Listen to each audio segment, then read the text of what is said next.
A very good morning to one and all. Education is not the learning of facts, but the training of the mind to think. So, with these words of Albert Einstein, I, Shweta Sinha, and Khushbu I, Tripathi, Dr. Khushbu Tripathi. on behalf of Amity University Gurugram, would like to extend a very warm welcome to all our distinguished participants and esteemed speakers to 5 days online faculty development program on recent advancements, innovations, future trends in emerging technologies and their impact on higher education, which is jointly organized by Amity University Haryana Gurugram and Association of Indian Universities in collaboration with Amity School of Engineering and Technology and Amity Academic Staff College, Amity University, Haryana.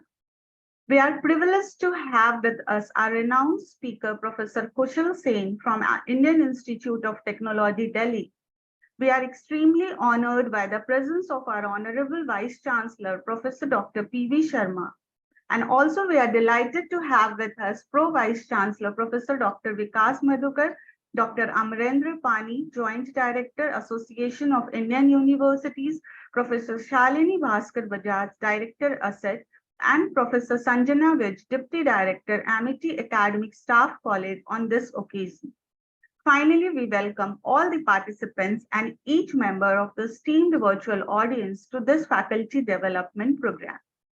It is absolute pleasure to have such an esteemed gathering of educators and experts in our midst today. My heartfelt gratitude to every one of you for taking the time to be here.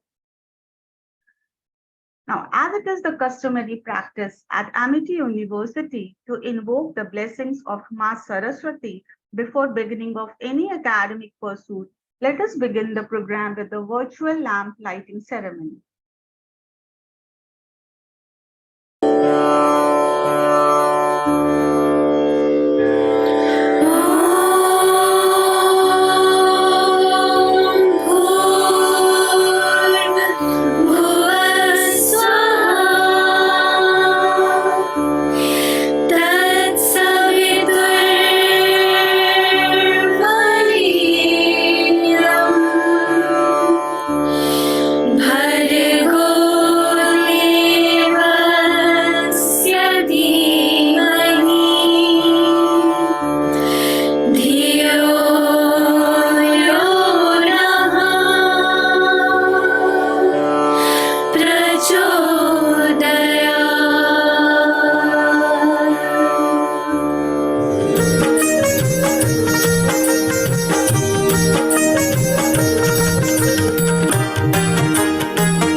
Today marks a significant occasion as more than 75 participants from several universities across the country have come together to explore new avenues of growth and learning in the field of education.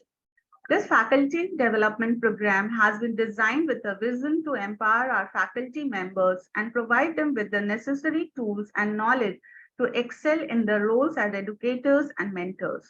Throughout this program, we will delve into various subjects and engage in interactive sessions and discussions. I encourage you to actively participate, share your experience, and ask questions. This is a unique opportunity to network with fellow educators, exchange ideas, and foster collaboration that will have a lasting impact on our educational community. To begin with, I would like to have the pleasure of inviting Professor Sanjana Vij, Professor, Amity School of Liberal Arts, Deputy Director, Amity Academic Staff College, and Head, Center of Excellence for Innovation in Education. Ma'am has been at the forefront in organizing various courses aimed at fostering and continuous growth and development of faculty members. I now request Professor Sanjana Vij to please deliver her opening remark. Over to you, ma'am. Thank you, Dr. Sinha. Good morning and welcome everyone. Honorable Vice Chancellor Professor P.B. Sharma, respected Pro Vice Chancellor Professor Vikas Madhukar, Dr. Amendra Pani, Dr. Shalini Bajaj, and our today's esteemed guest, Professor Kushal Sen, and dear participants. I welcome you all for this 5 days faculty development program on recent advancements, innovations, future trends in engineering technology, and their impact in higher education. I just wanted to say that this program is being jointly organized by Association of Indian Universities and Amity University, Haryana. And by working together, Amity University, Haryana and Association of Indian Universities, they are showing their dedication to helping professionals in the academic community so that they keep learning and growing in this digital world. So this collaboration is all about supporting fast changing education system and personally and professional development for everyone involved in this program. So by focusing on upskilling and reskilling Academic Staff College of Amity University, Haryana, and Academic and Administrative Development Center of Association of Indian University, their aim is to help teachers become more skilled and confident in using various kinds of technologies so that they can do a better job in teaching learning process and make a very positive impact in the academic fraternity and in the academic community. So in today's world, as we all know, that technology is changing everything, including teaching learning process, its pedagogy, the way we teach, everything is changing. So as a faculty member, as an educator, it is very important for all of us to stay updated with the latest advancements and how to use them to make our teaching learning better for the students. And also we should be at par with the global standards. So we should learn all these technologies which are there so much. Some exciting technologies like artificial intelligence, data sciences, blockchain, cyber security, they all are transforming education system, industries, and changing the way we think and things work. So it is very important for all of us to understand that how these technologies can benefit our teaching learning and creating an effective and engaging environment for all of us. So we all need to embrace these technologies so that we can really make a real difference in our students' education and prepare them for the future. So this program has been very carefully planned to give faculty members a chance to learn about how technology is constantly changing and how it's affect higher education. So throughout this, we will be focusing on very important topics like artificial intelligence, data sciences, blockchain, security, cyber securities. And our goal is to make sure that all of us should have right knowledge and skills to adopt to this digital era and use these technologies in our day-to-day life and in our teaching learning process. So in this program, we have invited great experts, leaders, professionals who will be sharing their valuable knowledge and experience with all of us. And in the last refresher course, I still remember that we had an opportunity to listen to today's esteemed guest, Professor Kushal Sen, who delivered his session on assessment self-directed learning, wherein he advised using different types of evaluations, continuous evaluations, quizzes, open book exams, seminars, presentations, and also how to use the technology in all these areas, which was liked by all the participants. Today also we have Professor Sen with us as a guest of honor for this program. So overall, organizing FDP on this recent advancements, innovations, future trends in emerging technologies and their impact on higher education is crucial for enriching faculty members, fostering innovations, and promoting professional growth. as it equips faculty with the necessary tools, knowledge, skills to navigate the evolving educational landscape and provide very high quality education in this technological driven era which is going on nowadays. So once again, I extend a very warm welcome to each one of you, to all the participants and dignitaries and speakers. So let us embark on this exciting journey of exploration, learning, and growth together. So let us start with this 5 days faculty development program with full enthusiasm, determination, commitment to use all these potential emerging technologies to shape the future of our next generation, coming generation. So I extend a very warm welcome to each one of you to this faculty development program. Thank you, everyone. Thank you, ma'am, for sharing your illuminating and motivating words. Now, Dr. Shalini Bhaskar Bajaj has completed her Master of Engineering in Computer Technology and Applications from Delhi Technological University and PhD from Indian Institute of Technology, Delhi. She has, to her credit, more than 22 years of work experience on different projects, teaching and research in the field of data mining. She has published more than 50 research papers in different national and international journals and presented papers in conferences. At present, ma'am is serving as the Director, Amity School of Engineering and Technology, Amity University, Haryana. Professor Bajaj is a motivator who, while heading the team, consistently encouraging and inspires us to strive for excellence and put in our best effort. She took the lead to initiating this FDP and provided full support. May I now request Professor Shalini Bhaskar Bajaj to please say a few words. Over to you, ma'am. Thank you, Dr. Shweta, and good morning, everyone.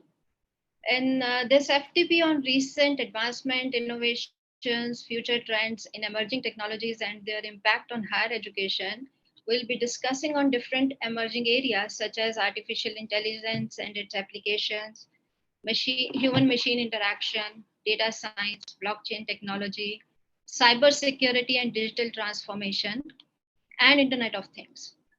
Because of all these technologies, by 2035 to 2037, it would be very difficult to even relate to our life today. Life will be so different in so many ways that you would not even imagine that we live this way. I mean, it will be unrecognizable, possibly in the better or possibly in the worst, we don't actually know. And I tend to believe that AI and other emerging technologies has always surprised us on the upside. So you would say by 2035, 37, but as we could see, intelligences of the magnitude of Chat GPT today, we didn't expect that early on. Intelligence like AlphaGo beating Lee and becoming the world champion in 2016, we literally expected it would take 10 years or longer. And those kind of intelligences, if you want to be pessimistic, we would say, okay, they are going to take longer, but we have constantly been surprised. Constantly, it always happened earlier. So maybe by 2029 would be that year. I think society will take time to adjust and react and break down in many interesting ways. But by 2029, we'll be in the heart of it for sure. We we all know the technology acceleration curve. Basically, it will, if you take Moore's law, that technology will double in power. If compute power will double every 18 months for the same cost, the thing is that doubling function is so much more deceiving to the human brain than what we know as progress. So the doubling function, if you assume that something doubles from 1 to 2, so it adds 1 in power, then the next doubling, it adds 2, which is everything it's ever created. The next time it's adding 4, which is everything it's ever created. So if you think that we moved on artificial intelligence from 0 to 100 units of intelligence. I always share, though it's not very accurate, but we think that ChatGPT has an IQ of around 155. So one doubling. And by the way, Einstein is 160. So keeping that in perspective, one doubling, and it's almost double the intelligence of one of the smartest people that ever existed. The next doubling, it adds to two more Einsteins. The next doubling, it adds to four more Einstein. And if you and I, who have studied physics, would look Einstein and say that's intelligent, so it's almost impossible to comprehend what 8-time Einstein could be. Let alone a few more doublings, and now we are talking tens of thousands time human intelligence. So it's from one side inevitable, which is really important to note that we are on that path. There is no stopping. And on the other side, just very intriguing that there will be a point in time where we'll be comparable to an ant on a sheet of paper trying to understand cosmology. That is our intelligence compared to their intelligence.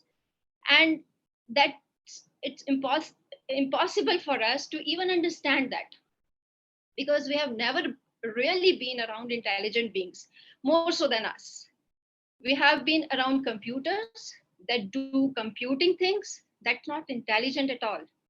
And so it's again back to this concept of a singularity, which means we do not have any reference point for what happens on the other side of that. So it's basically there is a point which most of us identify as introduction to the first artificial general intelligence, AGI. Now, artificial intelligence today is it's still confined to a task. You get an Instagram recommendation engine, and it will give you a very good. It is very good at recommending videos, but it can't drive a car. Then you get a self-driving car intelligence that can drive car but doesn't do surveillance and security. So basically, each one of them is very good at one task. So the point here is that AlphaGo intelligence can win a game of Go, but if we ask it to summarize the Encyclopedia Britannica, it will fail. But there will be a moment in our very near future, I would say, where we will develop an artificial general intelligence and intelligence that is capable of doing all human functions, all human intelligent functions better than humanity. When that moment happens, the rules of the game change, and it's almost as if you are in a tennis court, and suddenly the referee says, okay, now we have turned this into a game of rugby. What do you do with the racket, or what do you do with this? The rules change so much that even if you are the world champion in tennis, you're not very good at doing anything with this at all. It's very difficult to predict how that will work out. And I think we are so fast approaching that movement to the point where I tend to believe that we are talking about 3 years or so, not to get to AGI, but to get to the point where it becomes useless for us to try to regulate the AGI that's about to come. Most of us who are working in artificial intelligence, we celebrate the capabilities and the possibilities that AI can bring to us. The challenge, we have never imagined what that would look like.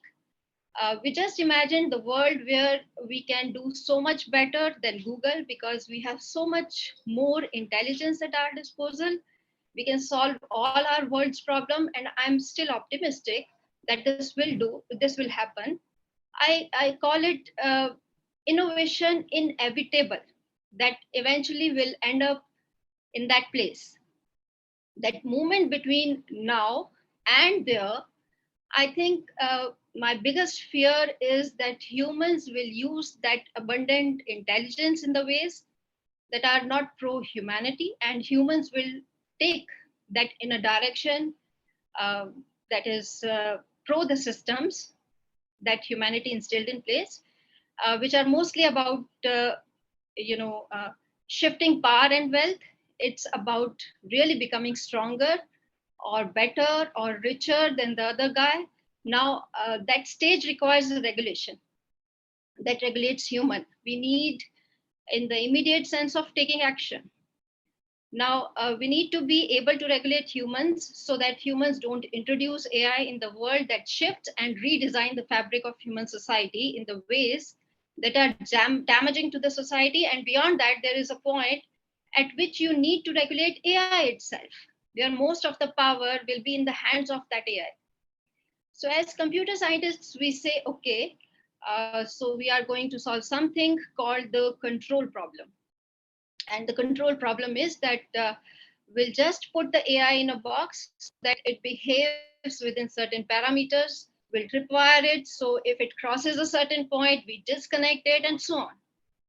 And there are many very interesting debates around with whether they are from tech point of view, can work or not. I try to leave all those debates behind and I question and I say, how can you regulate something that's 10 million times smarter than you or a billion times smarter than you? Like you create a box. So you intelligent little human, you are so clever that you created the box and then the AI will look at it and say, oh, vulnerability here, hold there. And and we have seen examples of that. We have seen ChatGPT reach out to crowdsourced people and basically say, okay, can you please click on that captcha? Now, this is a very famous article. Basically, AI cannot, when you have those little captchas on screen, uh, that says you click here if you are not a robot. So it goes to a human and say, AI goes to a human and say, can you please click on that for me? And the human will ask and say, why? Are you a robot? And ChatGPT answered and said, no, I am just visually impaired and it would be a help to me if you do that for me, right? And so they will find a way to get to their target in ways that are using intelligence and interestingly, their intelligence. As we speak, even though it's not an AGI, yet yet it is very capable of hacking human operating system, which is communication and knowledge. So they can tell us to do things, they can convince us to do things beyond which they have moved to AGI. They are so much more intelligent than us. You can get all the governments in the world to get together and say, finally, we are going to leave all our differences behind. Finally, we are going to sing Kumbaya. And then you go out and regulate AI. Good luck with that. They have surpassed us. And they are now the masters. They are now going to regulate us. And that movement, in my personal view, I don't want to say has already passed, but it's very fast approaching and it's not much we can do to slow that down. With these thoughts, I hand over the stage to Dr. Shweta, and I guess I have given my piece of thought to you to see how we should use and teach our students these technologies so that we can have a world where we remain as first class citizen and not the second class citizen, where our rights and opportunities be dictated and decided by AI. Thank you so much. Thank you so much, ma'am, for your insightful address to all the aspirants who have joined today's FDP. I would like to request Honorable Chancellor, sir, for his special address and kinds of wisdom. A reputed academician, Professor P.B. Sharma, currently the Vice Chancellor of Amity University, Gurgaon, has been the founder Vice Chancellor of Delhi Technological University, DTU, and Rajiv Gandhi Technology University, RGPV. Professor Sharma is a former professor of IIT Delhi, former president of Engineering Science Division of Indian Science Congress, former chairman of Indian Society of Mechanical Engineers, and former vice chairman of World Confederation of Productivity Sciences India section. Recipient of many awards and recognitions, Professor Sharma has been conferred with the honorary degree of Doctor of Engineering by his alma mater, University of Birmingham, in July 2013. Professor Sharma has also been conferred with the honorary degree of Doctor of Science by Dr. K.N. Modi University in October 2019. Professor Sharma has been awarded the Scroll of Honor and Eminent Engineers Award 2008 by Institution of Engineers India and Lifetime Achievement Award by Institution of Industrial Engineers India. Professor Sharma is a Fellow of World Academy of Productivity Sciences, Fellow of Institution of Engineers, Fellow of Aeronautical Society of India, and also a Fellow of ISTE. Professor Sharma is a man of vision, an institution builder, an outstanding engineering personality of India, a breakthrough leader with the speed leadership qualities, and is known for his relentless pursuit of relevance-driven excellence and for promotion of world quality education, research, and innovations. With these words, I would like to invite Honorable Vice Chancellor, sir, for his words of wisdom. Over to you, sir. Thank you, Dr. Khushbu. Everybody knows that you can't make a fool as a Vice Chancellor. And therefore, they must have a long biodata and many accomplishments behind them. But thank you so much for introducing me. Thank you, Dr. Sanjana Vij. Thank you, AIU Secretary General, Dr. Pankaj Mittal, Dr. Amarendra Paniji. And thank you, Dr. Shalini Bhaskar Bajaj, for initiating a good discussion on how the world is going to be saved and how we are going to save ourselves from a highly embarrassing situation of being relegated to the second-class citizens on planet Mother Earth, where we so far enjoyed the supremacy of the kind which human beings rightly deserve to, for the consciousness they possess, the capabilities which they can garner, the innovations and creative mind which they have, and the heart full of compassion and empathy which they possess to look after not only themselves, but the rest of the creation.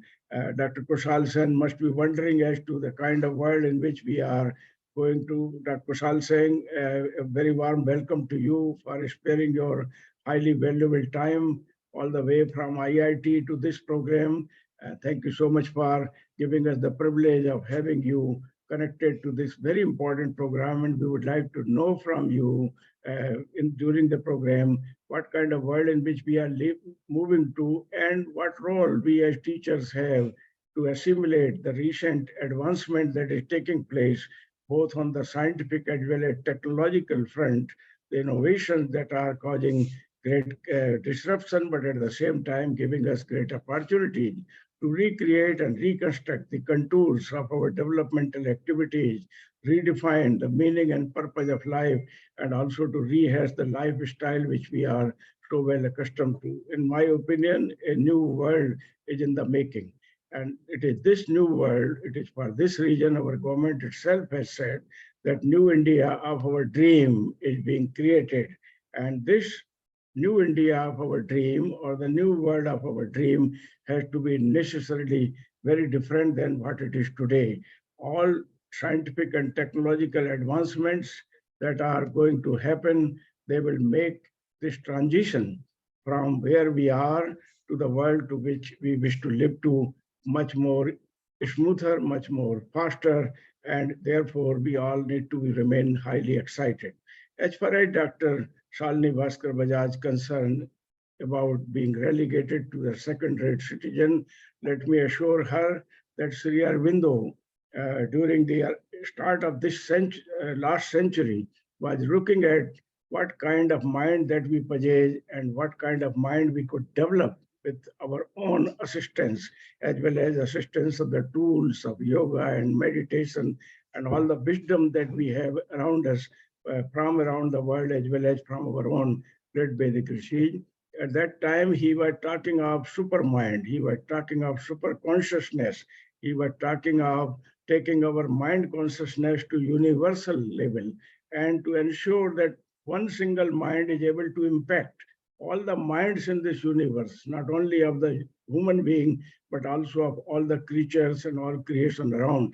It is that kind of thoughts which were conceived by Sri Aurobindo at the start of the last century, when scientific advancement were perhaps not of the kind which we are witnessing today. Technology innovations were not so rapidly being unfolded. I think give us a hope that artificial intelligence and all new science and technology that we are going to use today or even invent for tomorrow are going to be supportive of creating universal impact on the minds of the people all around. And therefore, my own judgment is that the human brain itself, why with the constant use of the new and advanced technological innovations, including what you call artificial intelligence today or augmented uh, intelligence tomorrow, is going to give us great capabilities. We need not worry about being relegated to second-rate citizen. In any case, don't call ourselves as first-grade citizens. The kind of world in which we will be moving to, there would be no classifications, there would be no divisions of first class or second class. We all will have a level playing field, and that's the beauty of the scientific advancement that has taken place so far. But the major concern which I have, especially for the teachers in the universities and for the overall object of the university, is that we are not here merely to create capabilities of the kind that are required to excel at the work front. We are also here to create human beings of great compassion, great empathy, care and concern for themselves, their society, their nation, but also the world at large and this vast creation that we have. And therefore, as humans, the responsibility that we have on our shoulders is going to increase in the years to come, especially with the technological empowerment of the kind which we have today around us. And therefore, it would be absolutely essential for us to redefine the meaning and purpose of science and technology that we trade and transact today or that we create and invent tomorrow. We need to ensure that what we do ultimately results in the larger collective good of the. Sajanaji, don't worry too much. I think it's a timely reminder that mere scientific advancement and technology empowerment is not enough unless you take care of the nitty-gritty that includes energy security. Tomorrow it will be environmental sustainability. Thereafter, it will be taking care of the microbial kingdom around, ensuring the highest quality of air. Thereafter, it would be the food safety and security, asking yourself what you should eat and what you should not eat, and how to eat and when to eat, and how best you can put together various ingredients to create what you should require for your healthy nutrition. Thereafter, it would also be what you should do during your day, prioritize and divide your care and caution and concern for your work activity, for your social connect, for your own connect to your own self to understand meaning and purpose of your own existence. And therefore, I think all these aspects, in my opinion, should be taken on board while discussing the recent advances, innovations of the kind that are happening, future trends in science and technology. I would not like to say much more other than to say that the future is very bright. Let me assure you, with the kind of innovations that are in store and are being unfolded before us, we will have surplus energy, in fact, for the needs of everybody on planet Earth. And therefore, will be solved. We will make people more conscious and utilize technology innovations to engage seriously into the circular economy and making it a great success, and therefore solving the problem of climate change as well as the concern that we have today for the water resources as well as for air pollution of the kind we are confronted with. We will also be looking into the world tomorrow where each one of us would become more appreciative of what Gandhiji has said long ago, that there is enough for everybody's need, but there is not enough for anybody's greed. And therefore, I think the world in which we will be moving to would create individuals who would care for themselves, care for surrounding, care for others, and care for this vast creation. They will live with minimum possessions and minimum needs which they require would be their own. And therefore, I think this whole world of consumerism that has been created after the Second World War on the strength of science and technology would give way to the new space being created in which a new world will be created where human beings will become far more conscious of their responsibilities towards the surrounding and the society and the planet.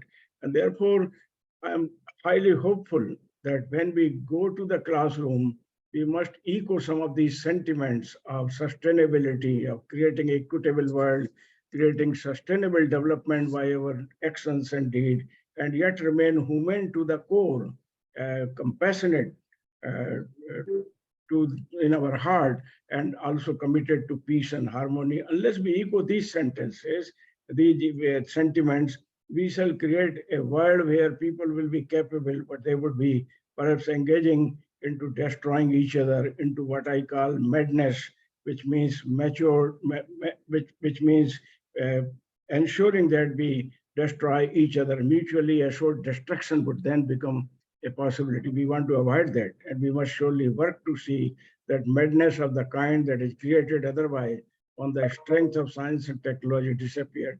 With these words, may I extend a warm welcome to all the participants, to express my profound gratitude to the learned speakers, which have been roped in by Dr. Sanjana Bej and Dr. Amarinder Paniji for this very important program supported by Association of Indian Universities.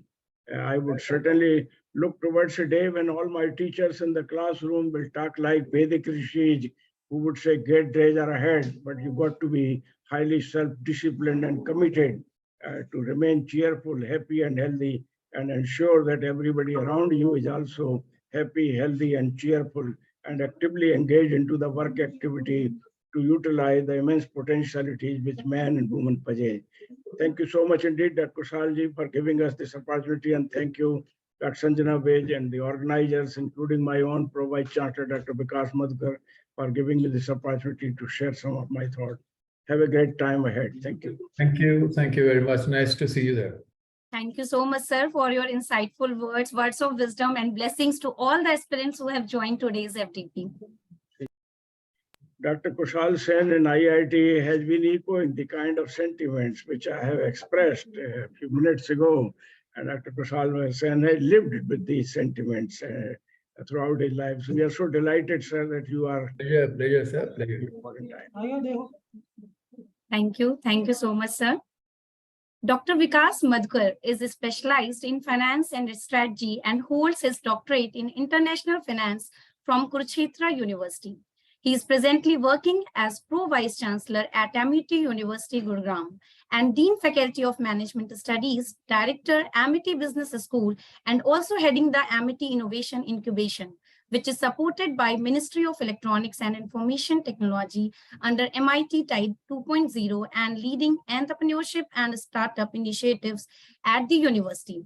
He has mentored several students in translating their ideas into business model and provided startup support through Incubation Center. He has a rich and varied experience of more than 22 years in teaching, training, research, consultancy, and administration.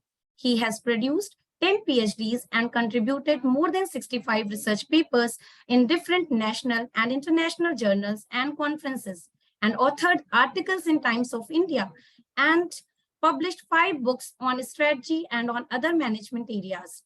He has been a resource person and trainer to various public and private sector organizations like Ericsson in India, Food Corporation of India, and QL2 Software, etc. He is the editor-in-chief of Amity Management Analyst, the prestigious biannual refereed journal of Amity Business School, and also heading Center for Financial Analytics. He has implemented several reforms in the area of students' enrollment and contributed immensely in implementing various academic and administrative initiatives in key strategy areas of university. A guide, a mentor, he led with collaborative approach and possesses excellent multitasking skills. With these words, I request you, sir, for your special address to all the participants here. Over to you, sir. Thank you. Thank you so much, Dr. Khushbu Tripathi. And once again, on behalf of our Honorable Chancellor, Dr. Singh Chauhan, on behalf of entire Amity University, I once again extend a very warm welcome to our esteemed guest of the day, Dr. Amarinder Pani, Joint Director, Head Research Division, Association of Indian Universities. Our resource person of the day, Professor Kushal Seth, from Indian Institute of Technology, New Delhi. Dr. Sanjana Bej, the Program Director of Amity Academic Staff College, for coordinating and organizing this program jointly with Amity School of Engineering and Technology. Dr. Shalini Bhaskar Bajaj, Director of Amity School of Engineering Technology. My dear faculty members, and dear participants. So already there is a good discussion we had on how the technology is going to shape the future. And of course, when we're talking about how the technology is going to shape the future, each one of us has our own visualization with reference to the kind of technology we are talking about and its impact, what we can assess on future. But when I'm visualizing that how technology is going to impact the future, it's better that I always go into the past and see uh, what was the industry 15 years, 20 years down the line, and how the technology later on has changed the landscape in industry.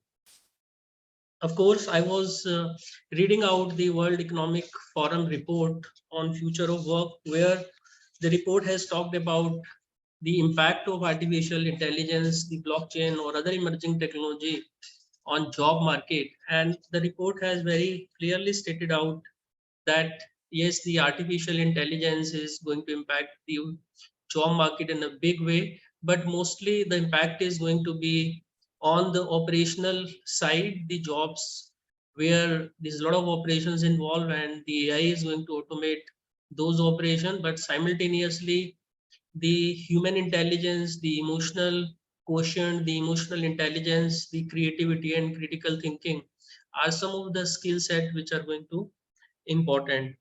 And as been pointed out by the Vice Chancellor also, when we've been talking about the impact of technology, it is more kind of supportive in nature. And of course, the technology has potential to improve the speed, quality, cost of goods and services, improve productivity. And of course, technology is contributing and going to contribute significantly in the sustainability, both from the social front and also economic front, and going to be the beneficial for everyone in the society as well as for the country. Coming back to the topic of current FDP, 5-day FDP, we have been talking about basically looking at the technology from the perspective of its application on higher education and how the technology is going to impact and what could be the role of technology and how the technology can be integrated in our higher education system. So looking back 5 years down the line, where I look at the edtech market from a perspective of professor of strategic management, when I look at the industry, I found that the education technology industry was roughly around 120 billion US dollar. I'm talking about the world market in 2022. And as estimated by McKinsey and Company, the edtech market, the global edtech market is going to be somewhere around $400 billion by 2030, which shows a compounded annual growth rate of 15 to 17%. And particularly if I look at the data with respect to the Indian market, the Indian edtech market, which was roughly 6 billion, has expected to rise to 10 billion with a compounded annual growth rate of 30%. So looking at the data, we can easily find out that the edtech market, both in country and at globally, is going to grow very, very fast. And there are certain reasons behind this. The reasons we can find out the kind of new technology which has came up, and the technology, the opportunities which these technologies have offered to us, particularly with reference to increasing penetration of smartphone, the speed of internet has increased, and then accessibility and outcome delivered by technology solution. And of course, particularly in relation to the higher education, the technology has also changed the learning behavior, right? So looking at the various aspect, there is no other view but one where we all have consensus that technology is going to be a very, very important with reference to the whole higher education ecosystem.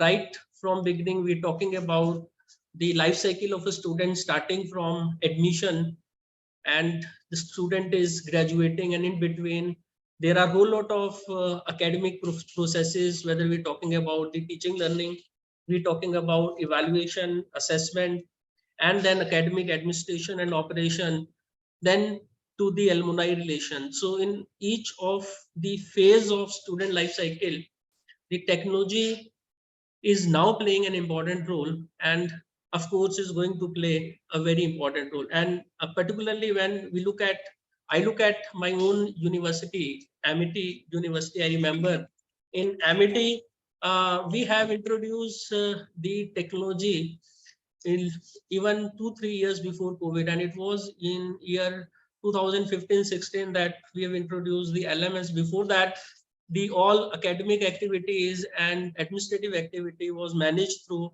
our own ERP, in-house developed ERP software, what we call it Amazon. And if I look at the current situation, the most of our academic processes are managed through technology, and we are further strengthening it in each and every aspect. And perhaps that's the reason when the lockdown happened, the Amity has not taken more than a day to shift from offline teaching to online teaching. And that was the power of technology, that around 1 lakh, more than 1 lakh student in all Amity campuses, and more than maybe 7,000-8,000 faculty members, they were quickly shifted from offline teaching to online teaching, only because of the kind of integration what we have had at Amity University. I would quickly want to show a few slides to you to give my point of view, the kind of higher education system, the kind of universities of tomorrow we are visualizing. Right, so quickly I want to take you to this 3-4. Full screen, Dr. Madhukar? Yeah. Yeah, I think it's okay now. Yes, it's okay. Right. So this particular slide is talking about how the various technology can be utilized in teaching, learning, enhancing the student experience. So this particular slide has been taken from a report prepared by McKinsey and Company, where there are 8 learning technology which are highlighted in this particular slide, talking about the virtual collaboration and knowledge sharing to group work, connectivity and community building tools to engage with one another, instruction course material, augmented reality or virtual reality for interactive simulation, machine learning, powered teaching assistant apps of chatbot to answer question, AI adapted post delivery custom lessons based on student progress monitoring, very important progress monitoring at risk colored, classroom interaction, poll chat for questions and commentary, breakout room, classroom exercise, learning games, badges, rewards, and all. So this particular slide is giving a very good holistic perspective that how the interactive teaching, how the group-based teaching, how the classroom interaction can be enriched with the help of technology, and an instant assessment can be assessed from the student. Now, as I was talking about that, what could be the future, particularly with reference to when we are talking about the technology with reference to higher education. So I'm visualizing the university campuses, which we can call a smart university campus. So when I say a smart university campus with reference to integrating the emerging technology, I say a smart university campus is a concept that involves a comprehensive modernization of all education processes. It fosters an intelligent learning environment that can be considered as a learning environment supported by technology holistic learning.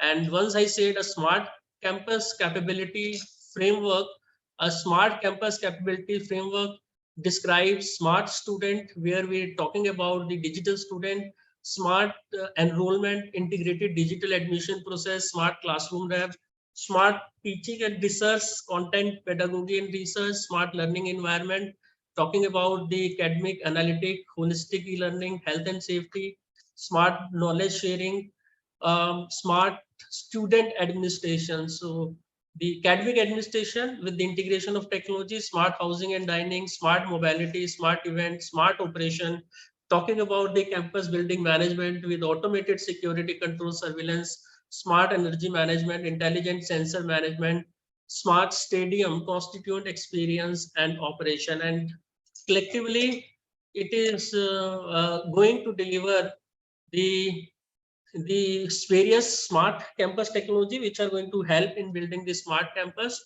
We've talked about this, and I think in the subsequent session of FDP, most of our resource person are going to speak about all this technology. And these are some of the smart campus outcome which we can try.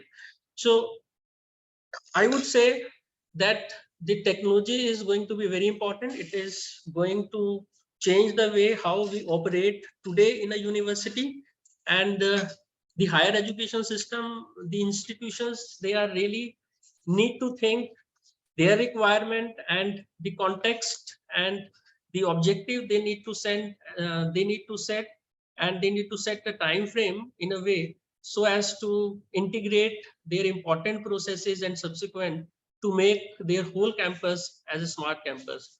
So I'm sure that the various session what we have planned in this faculty development programs are going to we focus on the various important aspects of technology integration in the various academic processes. And with this few word, I once again extend a very warm welcome to all dignitary, and I appreciate the effort made by Amity School of Engineering and Technology, Dr. Shalini Bhaskar Bajaj, and Deputy Director of Amity Academic Staff College, Dr. Sanjana Vij, for organizing this FDP on such an important topic and giving me an opportunity to present my view on technology integration in higher education. Thank you so much. Thank you. Thank you, sir. Your words of encouragement and support have always motivated us to strive for excellence in our teaching practices and research endeavors. Thank you so much for being Thank here. you so much, Dr. Madhukar, for showing these slides. And these slides are absolutely very, very useful slides when we talk about technology, how technology we can use in our Amity University in the teaching learning process and in the pedagogy. So you have given a very holistic view of smart campus capabilities framework and their outcomes. Thank you so much for sharing these slides with us. Yes, over to you, Shweta. Yes, ma'am. Dr. Amarendra Pani is a higher education policy research expert with more than 25 years of experience. A research methodologist, Dr. Pani has worked in some of the apex level research and capacity building organizations like National Council for Education Research and Training, Association of Indian Universities, and in some of the premier and reputed universities like Punjab University, Chandigarh, Indira Gandhi National Open University, New Delhi, Hemwati Nandan Bahuguna Garhwal Central University, Uttarakhand, in various academic as well as administrative positions. Over his 2 decades stint with AIU, Dr. Pani has served AIU in various important positions. Dr. Pani has more than 10 edited books and a number of research publications to his credit. Dr. Pani has the distinct credit of drafting and designing the national guidelines for innovation, a national research conventions organized by AIU on annual basis. He also represented Indian universities in the Erasmus program and the Symposium of Senior Executives organized by European Commission at Kuala Lumpur in November 2018. Presently, Dr. Pani is a Joint Director and Director in Charge Research Division, Association of Indian Universities. I invite Dr. Pani to share his words with us. Thank you. Thank you so much, Dr. Shweta. In fact, very good morning to one and all. Professor P.V. Sharma, Honorable Vice Chancellor of Amity University, Gurgaon, Dr. Madhukar, esteemed Pro Vice Chancellor of Amity University, Gurgaon, today's resource person, Professor Kushal Sen, Madam Dr. Sanjana, Dr. Khushbu Tripathi, Dr. Shalini Bajaj, and all the participants, those who have logged on to this program. those who have taken part in this program. First of all, I extend a warm welcome on behalf of our partnering institution, MIT University Gurgaon, on behalf of my own organization, Association of Indian Universities, under the special effort directed for the faculty development programs on technology integration to higher education under the aegis of Association of Indian Universities, Academic, Administrative Development Centers established at MIT University, Gurgaon. Much has been spoken since morning regarding technology, the future trends, the emerging trends, and what could be, what couldn't be. I think the address given by Dr. Shalini Bajaj was very nicely articulated. It really set the tone of the today's proceedings. Of course, it was sufficed by Professor P.V. Sharma, MN of Wisdom, and Dr. Madhukar giving a nice thought on the higher education perspective, especially from the technology viewpoint. It was really the wonderful discourse to listen since morning. I'm not a person from technology background, especially. Maybe many of you are also the technology consumer. We are the technology consumers, technology users. So from that perspective, I just have an idea to say, that is the Shakespeare's baat hai, ki old order changes, yielding place to new. See, much change is being witnessed in almost all sectors. And at present, we are very much indeed the part of history in making. This is a very interesting time we are witnessing. And many scintillating technologies are coming to play its role in our lives. And in nutshell, technology has become one of the inescapable realities of present times. Having said so, the development of the technologies of today, like artificial intelligence, the most recent one is the ChatGPT. Of course, we have this gamification, the Internet of Things.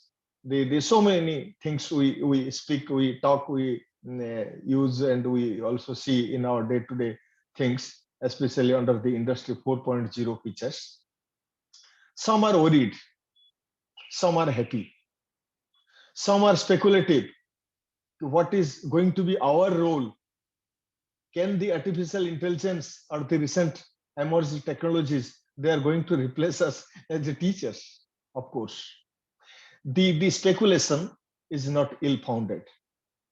But I believe that we have to catch the trends of technology as teachers, as practitioners of higher education. We can't miss the bus. And the teachers will be replaced those who do not keep abreast of the changes, those who do not go with the trends of technologies, those who do not learn, unlearn, or relearn the things, right? Today, the student is so smart, so knowledgeable. They get, at the click of a mouse, they get plenty of information over the internet, because the information flow in the internet is so exorbitant that a teacher, previously the traditional role he was playing, can no more do that in the classroom, right? We have to be a bit ahead of the student to give them some input which they do not know. Unless we do that, we will be easily replaced, and we have no role to play in the classroom process. That is what a hard truth we have to understand, we have to believe. Let me tell you one thing. Do you know, one of the recent studies I found somewhere that reveals 90% of the tools, machines, equipments related to research world over are lying idly of no use. But still we are buying new instruments, new equipments, new technologies, everything. That means it is a continuous process. It's a flow. We can't stop it. Better we have to be a part of it. So the objective of this program, the recent advancements, innovations, future trends in emerging technologies and their impact on higher education, is a nicely articulated topic. And I congratulate Dr. Sanjana and the team for devising, for selecting this topic for the faculty development program of this way. So the technology, in fact, we have to learn and we have to proceed with the things, and no miracle is going to happen unless we learn the things. And having said so, and I believe we have a number of good resource persons, those who are expert in the technology domain, and I think better we should listen them. And it was really a learning experience to be part of this inaugural discourse today morning. I keep my speech short because of the reason that we have already overshot the time. We must give more time to our speaker so that we can educate ourselves about the recent trends of the technology. And once again, congratulating the team. Once again, thanking you all for giving me a patient listening. मैं अपनी वाणी को विराम देना चाहूंगा. धन्यवाद and नमस्कार. Thank you, sir. Thank you, sir, for your enlightening words. Thank you so much, Professor- Dr. Pani. Thank you so much for giving your insights as far as this topic is concerned. So thank you so much for being with us. Professor Kushal Sen did his BTech in textile chemistry in the year 1977 and later PhD, both from Indian Institute of Technology, Delhi. He joined the institute as a faculty member in 1981 and superannuated from the post of a professor. Professor Sen's current research area of interest are electrically conducting textiles and textile chemical processing. He has keen interest in educational technology and had been the national video controller of NPTEL and also coordinator of the NPTEL MOOCs at IIT Delhi. Sir was instrumental in running a 24/7 educational channel, Eklavya, from IIT Delhi.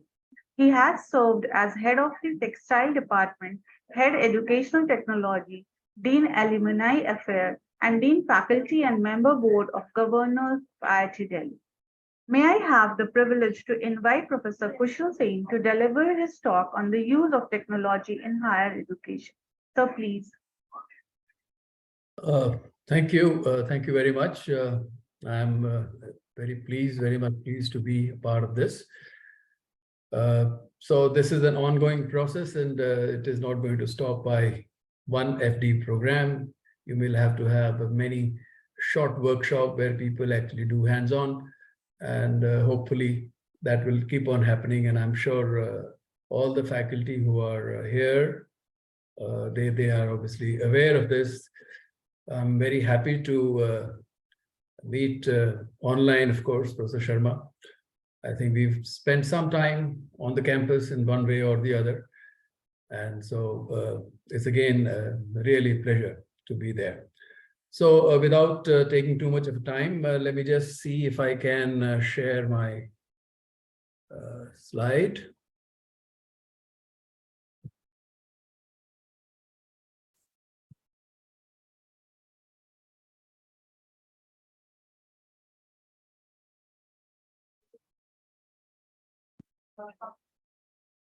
I hope you can see it now. Yes, sir, it's visible. So yeah, so the important thing is that the title, whatever I actually suggested, or the way the whole thing is called higher education. So I was actually wondering, and I raised my hands. Well, the technologies that are going to be used or that have been used, that are going to be suggested to be used, are not necessarily going to be only for higher education. All that is going to be starting from the pre-nursery. I don't know, even before going to the school, people who started using technologies. The pedagogy, of course, could be different as far as the higher education is concerned. As far as technology is concerned, I'm sure the school as well as the higher education systems are going to be using similar technologies. So let's not worry about it, not worry about the higher education as such, but education definitely. So 17th July, very important day in our lives. Yesterday, we have now a new Wimbledon champion, right? Alcazar. I mean, everybody thought is Djokovic is going to do the job. So, but it happened. It somehow the Alcazar is the one who is the new champion, and I'm sure we'll see the younger people more on the circuit than the oldies like us who have to give way. Anyway, so that's part of the thing. Because of this, whatever, the virtual realities and virtual augmentation and all those kind of things are going to be happening. On this July 17th, Mary Leakey, for example, discovered partial skull of a new species of the early human ancestor. That's about 2 million years ago. All right. Now, so they were human. And now we are probably developed. And as Professor Shalini said, that maybe things are going to change, and maybe not in million years, maybe in hundreds of thousand years, things will be different, and people might still want to know if there used to be somebody called a human. But as Professor Sharma said, at least we don't really have to have those kinds of thoughts. We are going to be there for a long time to be there. Technology, yes, obviously, science and technology, whether you discover something, analyze, work around, understand that science. And technology engineering obviously takes, and one of the interesting things on that day also happened is that the Apollo 18 and Soyuz 19 actually made a linkage in the space. So one could transfer one person from one to the other spacecraft. That was one interesting thing. So technology has been growing in one way or the other. And I think we've had nice impacts of the technology. If somebody asks the question, this human race, where did it start on Earth? I mean, you have your own notebooks, you can write it down, whatever field did it start in India, in Europe, in Egypt, Ethiopia, Rome, or Mesopotamia. Wherever you think, you can write it down, because we are an important component of the whole universe. I got surprised, whenever I learned about it, that we started our things as humans in Ethiopia. Those guys are very proud of the fact that actually the human race started from Africa and Ethiopia in particular. They have a national history museum where they have displayed all those things which could have happened and how the things happened. And the person who's there symbolically is called the Lucy. So there we are, had the human race, and I'm sure we have developed a lot of things. Agenda, all right. So today I have basically not that kind of an agenda. It's a flexible agenda. You can work around, look into it, whichever you want. The only thing, agenda, or the only ambition that I have, is that we start appreciating the technology itself and not consider it either a difficult thing or something like a waste or overpowering stuff. No, so we appreciate technology if we can, in this discourse, understand, and also understand there is nothing unique and final about any word, anything, any product, any technology, whichever way we look at it. And also appreciate the teacher. I'm not only talking about a teacher who draws some salary from the university and then we call him a professor or a teacher who actually can motivate is the one who is a creator. So creator of technology. So a teacher and the people who associate with him or her are also in a way, product which will finally start creating.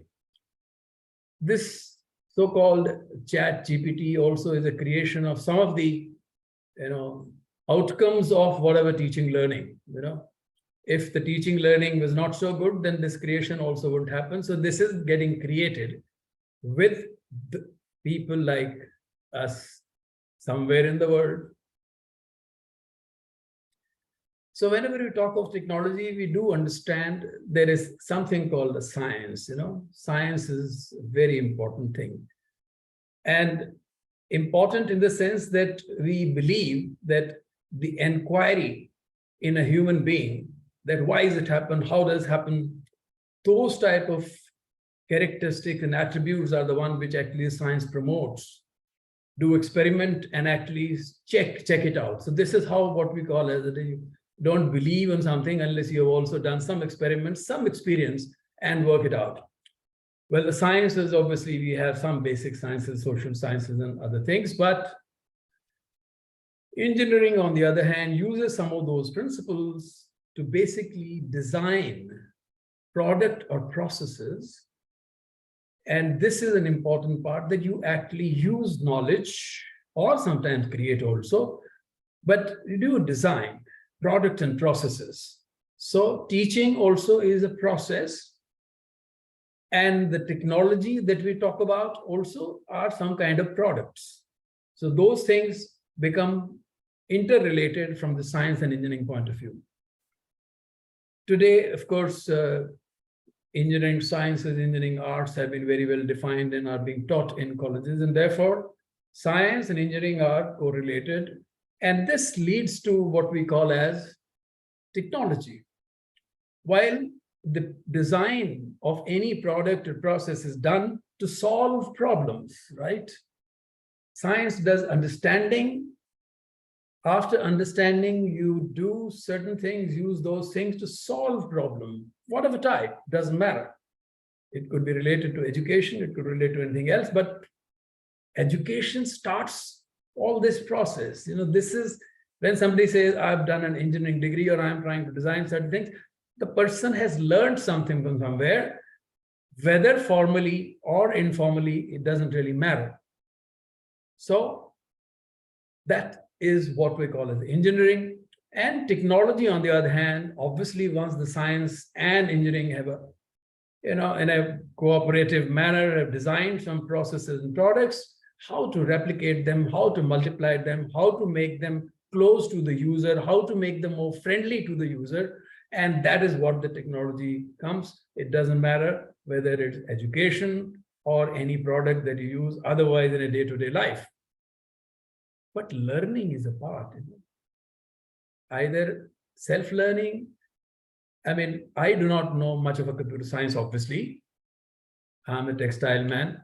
But when we hear something, a new term like ChatGPT, you still want to know what it is, right? If you think you can use it, you might like to use it.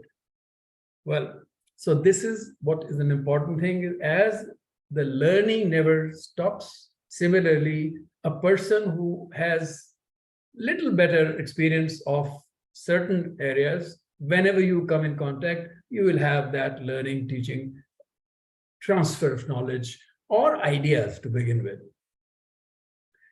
This technology helps to reduce, if not eliminate, boundaries. So today we don't talk about, and I'm sure your participants are all over the country. It could have been all over the world. It doesn't really matter. And we work around, talk about it, and learn. And the most important thing is technology makes everything egalitarian. There are no biases. Equality. When you have a solution for, let's say, teaching, learning, it is for everyone. It's not for somebody and who's relatively whatever, more capable, etc. No. Of course, one can always have different kinds of interests. And theoretically, it is possible. If you have different interests of learners, it should be possible to give them what increases their potential to become more useful. That is how the technology is going to come into play. So I'm looking only today for appreciation part of it. Two terms people use in science, and therefore all kinds of sciences, including engineering sciences, social sciences, and things like that: invention and innovation. Like when you throw a pebble in a pond, this is an action. And because of the action, you see ripples flowing all around. And what it therefore means is the action is something like an invention. It happens, And around the invention, lot of innovations will keep on happening. And similar thing we expect in teaching also. Like starting with maybe electric bulb, maybe electromagnetic effects, or the World Wide Web. And today, of course, you'll be talking about the GPT. So these are going to be, in some sense, very highly creative work, which can be close to what we call as invention. But around them, a lot of things will happen, and hopefully they will happen in a nice way, which will be innovations. Education and innovation are not new, obviously. Somebody says, well, for whatever reason, what do you think will be a role of a teacher? Knowledge provider, yes, in the beginning, that's what people used to do. Today, we are not sure. Earlier, we had books. The teacher also used to learn from the books. And the students were also advised how to read a particular chapter or a concept from a book, or maybe both. The technology today is so much permeated in everyday life that creating content or created content, storage and retrieval are so easy, and therefore knowledge providing may not remain an important component of a teacher. However, this will never stop. Motivation and inspire. We believe the teachers would motivate the learner and inspire them to do things. All the new things that are happening, somebody must have inspired someone to put his or her might into the subject and to get on with it. Always, teacher should be able to inculcate the spirit of inquiry, that you must ask questions. Whenever things go wrong, you should ask. And whenever you don't understand, you ask questions. Anywhere, everywhere, if the opportunity arises. Otherwise, work hard to find out. By the way, it is not that every individual is not doing this. They are trying to learn many things in whichever way, formal, informal. Whenever they have a problem, everybody wants to solve the problem, and that's an interesting part of it. Well, if you have gone through a formal or semi-formal education system, hopefully this will add. So though whichever teacher somebody would remember is the one who would have made sure that spirit of inquiry is live. As somebody said, we do not cover a course, but we uncover the course. All the principles that you think the student or the learner must know, because you expect him or her to solve many problems, which could be pedagogically in your course. No, much beyond that also. As he leaves the university campus, goes into the real life, you really want him or her to do all the job, probably the way you have empowered the person, to make him worthy of the citizen of the world. And why not produce dreamers through your interactions in the class, interactions in the lab, experiments which actually make sure that the person gets interested, and it's not a question of just making some table and putting down some data and say, well, I've also done some experiment. Or also informal interactions. Sometimes informal interactions with a mentor or a teacher can do a real great job. You can use technology or you may not, but that's what you are. One of the interesting things which teacher can always help, this inquiry part of it, is everybody says that there is a child somewhere in an adult also. It doesn't matter what age that you are. But the small things that happen as we keep learning and we grow, so much knowledge comes to us we can get programmed to think in a certain manner. It's not a bad idea. People say discipline.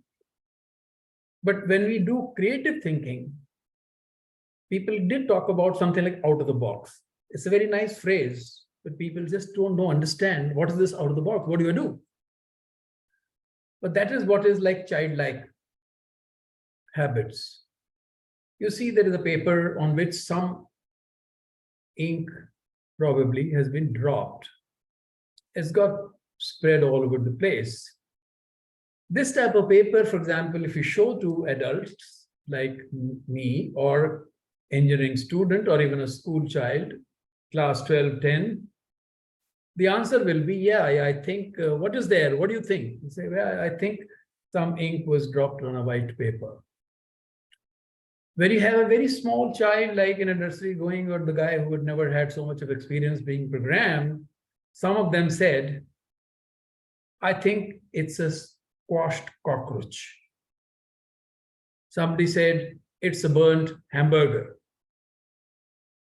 The imagination of doing things, solving problems, should remain a live thing. And it should not be just a talk of the town, like we talk about it. Because if that remains, then innovations happen. The teacher obviously is responsible. Who doesn't know this person? We talked about dreams. He also dreamt. I had an opportunity of interacting with him when he was not the president of India. We were doing various projects and he was the chairman of the committee. He was a great motivator. He always believed that anybody can do anything in this world. And if you attend his meeting, you say, yeah, I'm going to finish this job. It doesn't matter. Before, maybe you thought it's such a difficult thing. There are so many constraints. But you say, no, it's possible. So that is where I believe we are going to be there, dreaming. So we used to say dreams are not which you see when you're sleeping. Dreams are the ones which do not let you sleep. Well, how does this happen? Why would I try to start doing those kind of things which are difficult? It's where the teaching, methodology, the processes that you use, how you interact with the people is what is going to happen. This is a dream even today. There is a material called a carbon nanotube. It's a very light material. It's so strong, probably the strongest material on the earth at the moment, single wall carbon nanotube. Now, what is man? People say, well, it's so strong that if you keep increasing its length, you see, there's something called a breaking length. If you keep increasing the length of a material, like a wire or a rod or whatever, it breaks on its own. You don't have to put anything else. Keep making it longer and longer, it will break on its own if you can hold it. All right? This material is so strong that people believe that actually you can make a space elevator, that you are in the space and you can still be so strong if you can make this material. So it's some dream. Maybe somebody would say, why not? All the guys who are trying to get the solutions through the AI and ChatGPT probably had those kinds of dreams. So teacher must ensure that you keep dreaming. So from the point of view of the word, engineering, who's an engineer? Anybody who can provide a solution to the problem. Because you're thinking, you're defining, you're looking at your parameters, and once your parameters are clear, you say, well, within these constraints, I think this is a solution. So raising a problem, understanding, and then providing solution is what will have engineering engineers.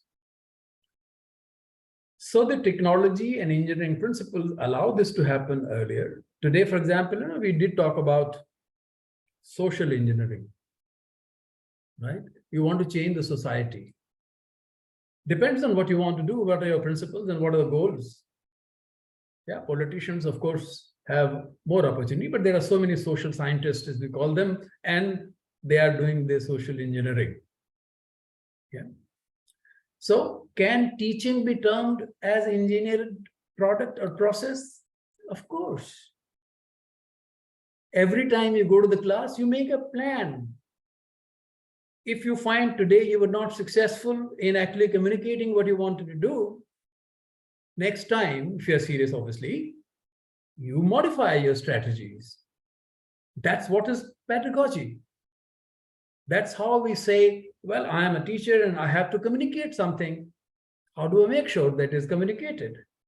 We are not here to only give exams and pass or fail students. We're basically here to make sure, if at all I understood for the first time what I want to teach, then they must appreciate that. And I do believe that whenever the teachers make that type of an effort, the results are positive. From my point of view, in this whole solution generating systems, there's nothing called a black or a white, false or true. I am trying to give a solution. I want to teach my students in one way. The other teacher wants to teach this different students or same students in a different way, allowed. I can use some tools, the other person doesn't want to use those tools, it's fine. There are objectives to be met. As long as you can meet the objectives, it's fine. So as I said, teacher, technology, all that leads to social transformation. People behave in certain manner. You see, that's why sometimes we say that some societies we call as civilized, some countries we call developed. I mean, there's a difference between these two and some can get confused. At least civilized is a good word. And other, you find that people are hitting each other, killing each other, or reason could be because somebody was not actually able to give solutions to the problems. So if you keep giving solutions to the problems, people will say, yeah, I'm fine. What's the problem? So you do transformations. Teacher is definitely through technology, and I just come to not become so much saying that, well, what a technology. Inspired, you can get inspired from anyone. That thing can become a teacher. For example, a lotus leaf. People have been seeing this lotus leaf for years together. You see, it is in the water and still doesn't get wet. So you say, is it an important thing? You say, yeah, why not? So maybe some teacher, maybe some students, maybe a certain group of people would say, well, I'd like to make a water repellent self-cleaning material so you don't have to wash ever. But everywhere there is teaching. I don't know whether you can see some picture somewhere, should be. They are called the aerosols, Very, very, very, very insulating, thermally insulating materials. Like there is a small little thing, flower, there's a burner under it, the flower doesn't get destroyed. Can you make a product without actually learning about it? So somebody must have inspired certain people. We are there. So let's do that. Yes. Now this is the topic that we have. So we can obviously talk about this. You see, UNESCO has a goal which is called the SDG 4. All right.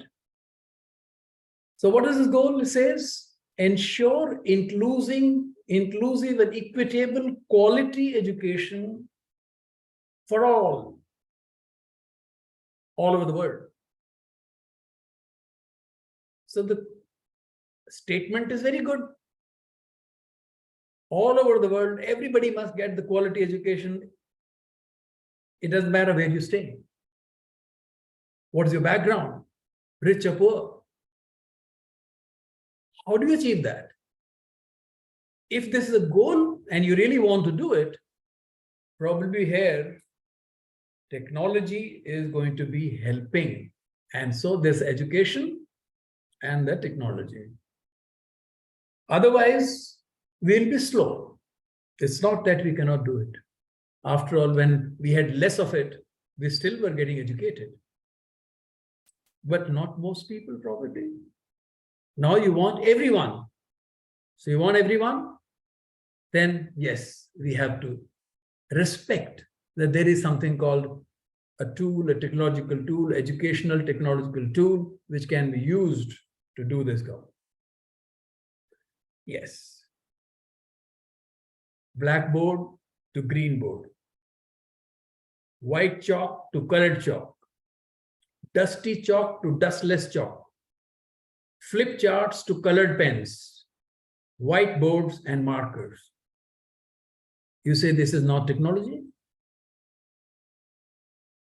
I mean, otherwise you could just be saying, please listen to me, I'm talking to you. Learn, remember, whatever you can, thank you, otherwise I'm going, bye. This is also some aid.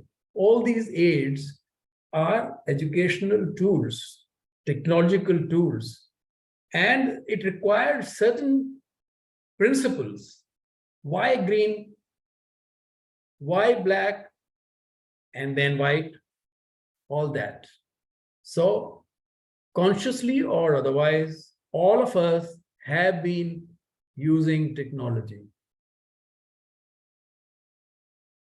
Then go further, yeah, OHP, slide projectors, then digital boards. When I was younger, as a faculty in IIT, we had at that time also Center of Education or Education Technology Center. It kept on changing names. But they had a studio, they had all these kinds of things. And two professors who had done this work did a workshop with IIT Delhi professors only, faculty. Yes, there was a resistance. No, chalk and talk is the best. All these things is not good enough. But this, with time, some of us started experimenting. Today, I don't think there is a question about whether they are good or not so good. So, from video projectors to audio support to now online access, online delivery, online assessment, all that has come. It's a growth of technology in one way or the other. We never had a time when we never wanted to use or never did it. Go more. PCs, tablets, mobile servers, and clouds. Here, what has happened in the technology, enter what we call as the ICT. And because of this, the potential to create content and disseminate, get feedback, improve, became so much. And it so happens all of us now using it. From here on, the changes in this technological tools were obviously exponential. This has obviously enhanced our reach. Now, resources. We always had resources. Initially, probably people had Tamarpatra, and then we had the books, and now we have e-books, and then you have video lectures available, you have text-based lectures available. These are resources. Now somebody asks the question, well, today we are living in this particular time. What is more relevant? You say digital or print? You still find some people who like to write down, There are some students who come with no pen in the class. And there are some who actually come with pen and a small little notebook. And they keep writing. Nothing is irrelevant. I mean, you can make notes directly. You have, the responsive screens and nice, beautiful pens, and I also use them. It's okay. So, but nevertheless, the digital world is becoming a more important thing, which we sometimes refer to technology. But we're looking for technology and tools. Should we be communicating online, offline? Today, I don't think we would have doubts that we can communicate in an online mode. I hope I'm able to communicate. If you can, then it means this is possible. The reach is one of the important things. So Government of India, obviously, as we said, is doing a good job. I think not Government of India only, actually all over the world, most of the governments who are interested in their citizens' growth, who are interested their country grows, are investing. All right. Some of the countries may be ahead. We are not far behind. That's fine. But the question is, you will not be able to do without. So this all is technology. Where UGC, ICT, your university, and I only had some experience of being part of this. So for some few slides, I might share with you where technology actually helped to communicate. This is NPTEL. Some of you may be doing something other things on the SWAYAM, different universities. All those things are very good. I only know this is how we started at the national level, creating a lot of contents of different engineering and even arts and sciences which were relevant to engineering at that time were created, 2003 to 2014. Then the government also believed that we must certify the learner if they have learned something or not. Believe you me, this creation of a content was not something which happened on the drop of the hat. Number of discussions even on pedagogy, people not agreeing to single solution of anything, different IITs, professors, the same subject combining, working together. It was very difficult to come to an agreement that this is the best way to do the things. But somehow things happen. The fact is, if you are in the technology mode, you can make a large impact. And that is what these numbers show. With time, this is what has happened. The certification process also kept on rising and is still rising. I'm only talking about NPTEL. In every such sphere, this has happened and it is going to continue. That means it is possible to use technology and not be actually there in person, but satisfy a large number of learners. We said reach is not an issue.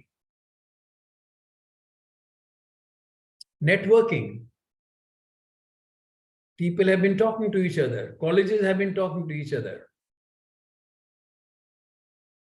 Students have interactions also have increased. They've been assessing the courses and saying, well, we don't want this and we want the other one. So on demand of different things, things keep changing. And with the government agreeing to credit transfer, the certification process has become easier. The most important part is technology helps you do things like this. Translation of any material that you generated in whichever language today can be converted to another one. And if somebody says, well, the people learn in their native language better, that's it. So that's technology and education. So you will keep on working on the thing. People always said that language, the mother tongue, which you call it, was an important way to communicate. So, well, it's possible. If the technology was not there, then you were not sure how and when it would happen. Today, it happens very quickly. The environment is mentor-driven, not necessarily. It's student-driven as well. If there are forums where the students ask questions, whether they are in the class and trying to work it out, so similar thing can be done in person also. It's not that you can't do it in person. Everything doesn't have to, but the resource can be there. You can always do things in person using various kinds of resources. Earlier, we thought book was the only resource in the library, but today you can keep on referring to the links and asking questions in different ways. And even in a physical class, when you go, you can do things very differently. So, Guru Shishya Parampara, beautiful. Individualized teaching. And lots of innovations happen there. Different student, Arjun versus somebody else. The same kind of thing. Guru obviously doesn't treat them exactly in the same way. Outcome could be anything. So when the numbers increase, smaller groups, larger groups, diverse groups, then technology is definitely going to help. Pedagogy, of course, creating this pedagogy, which is like philosophy, your philosophy of teaching. Of course, it may overlap with somebody else's also,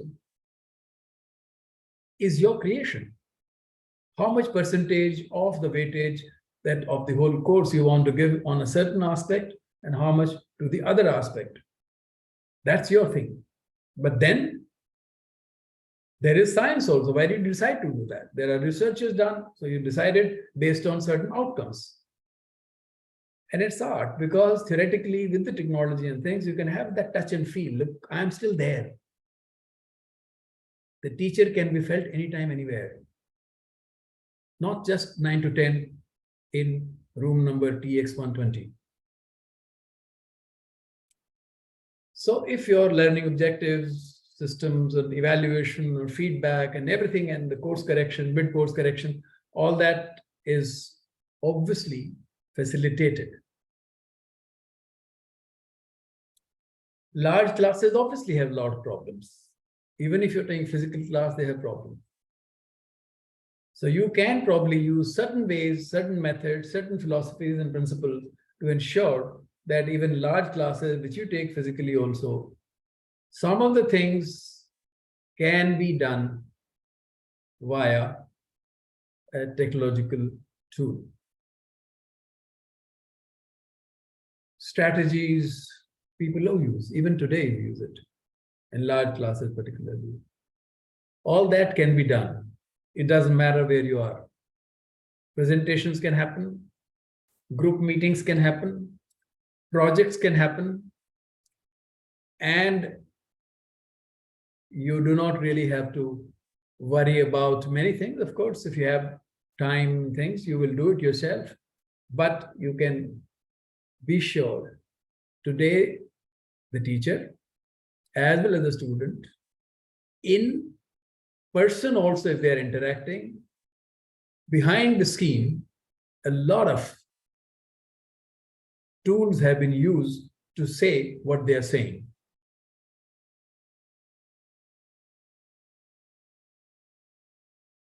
People do innovations. One of the things I'm sure you must be, some of you must be trying. When so much is available and a good quality material is available, should you go and say the same thing which was available to the student? One of my colleagues who had done courses or developed courses on NPTEL found it was difficult to take his class because the students, at least some of the top 20-25% students, would actually go through the material and come back without even telling him. So he had to change his strategy. That is fine. But it is efficient that before the class, some people read the material or you direct them to read the material. In the class, you only have discussions to, let's say, unravel the knots. Something which is not clear, then you say, well, why it is not clear, it can happen. Or you ask questions, they ask questions, what have happened? And you can supplement your strategy.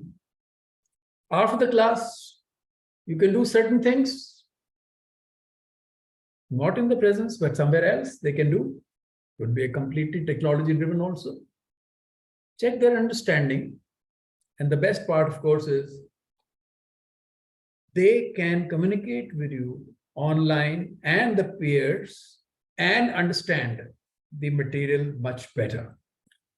Obviously, there has to be motivation enough. Maybe you have motivated them or they get motivated, because at the end of the learning of all this, something interesting is going to happen if that happens.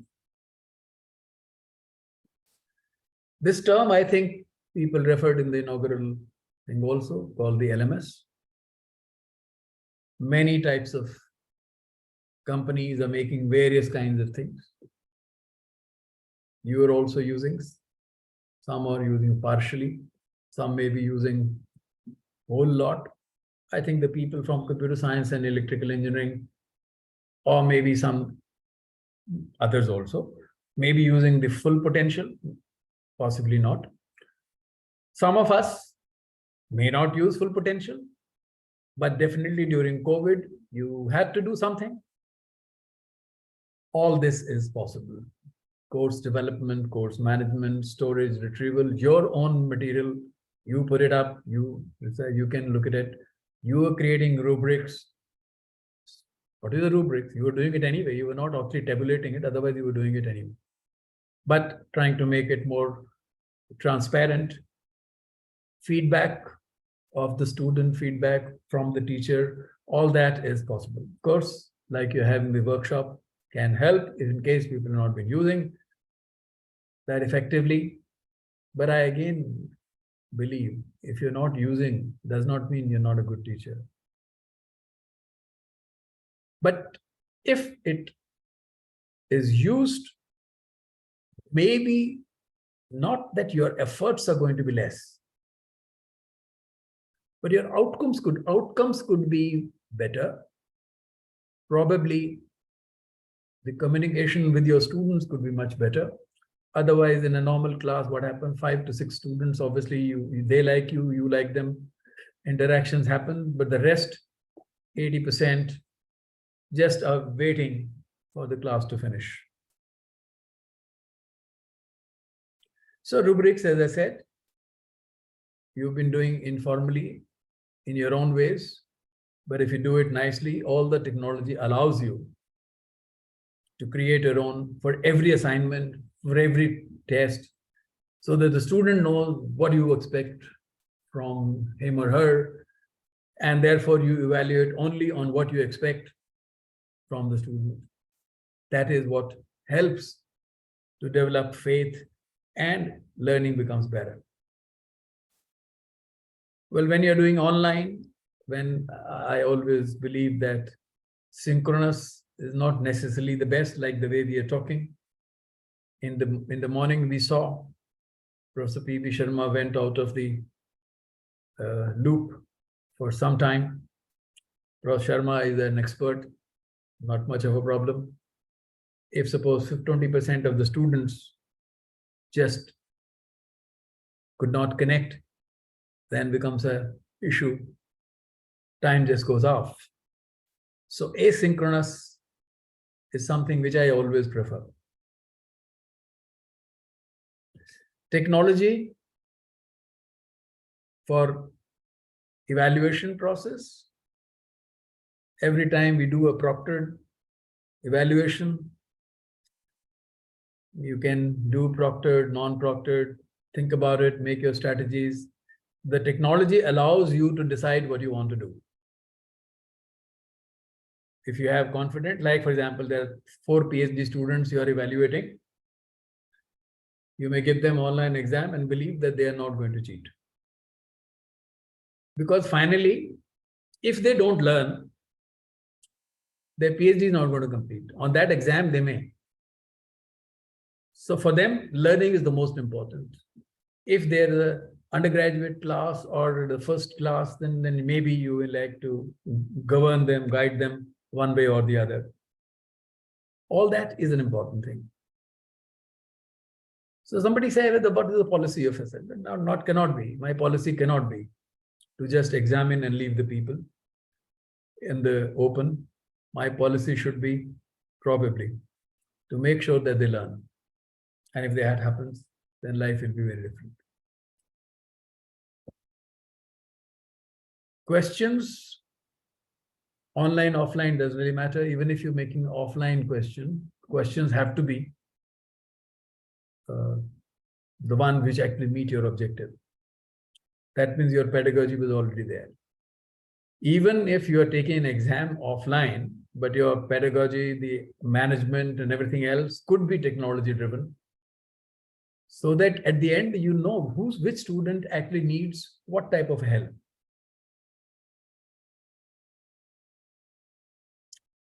Well, tools are available to even find who is doing wrong things. I remember in one semester, one of the computer science professors on a programming test for the first year failed 120 students because he found that the program was copied. That's it. Not that you want to do it, but he did it, and the institute followed it. So, but then you can have different strategies. Different strategies means during the learning process, when you give an assignment, you can always give cues if the person has not been able to solve the problem. The cues could be very simple cues if it is not a final exam. Oh, you're not able to solve the problem. Why don't you look at this video link, timeline 2.3 to 3.5 minutes timeline. Go through this and then solve. Still can't solve? Okay, no problem. You remember that particular principle? If you do remember or that formula, yes, then do it. All that can be technology driven. You don't really have to contact the teacher. The moment he says, I've got a problem, so you ask, there's a problem, then yes, then do this, do that, things like that. It can take you around. And finally, as they say, who is responsible for fairness in examination? I'm sure all the stakeholders, student is a stakeholder, so that he or she does well in life and not in this examination, because it should not become a habit of cutting corners. The lab projects and hands-on, you can work it out. There are difficulties, as we know. It's very difficult for somebody to become a doctor by not actually going to the hospital and looking at a patient. So the labs and other exercises still, but you can learn a lot before you actually go. Don't go straight from a theory class to an operation theater. So simulations and other learning systems from mostly technology based are available. You would be probably aware, the pilots, for example, they do so much simulated study as if they are actually flying a plane, where a lot of obstacles are created by the teacher or the mentor, and the person has to negotiate. Astronauts, can you think of somebody called an astronaut actually going on a spaceship and then trying to learn there? So these are actual hands-on work. Go to the ship and then fly. And then hopefully we'll see you sometimes when you come back. Much before there's so much learning through the simulated systems. As I said, surgeons, bridges, building, architecture, automobiles. Look and feel.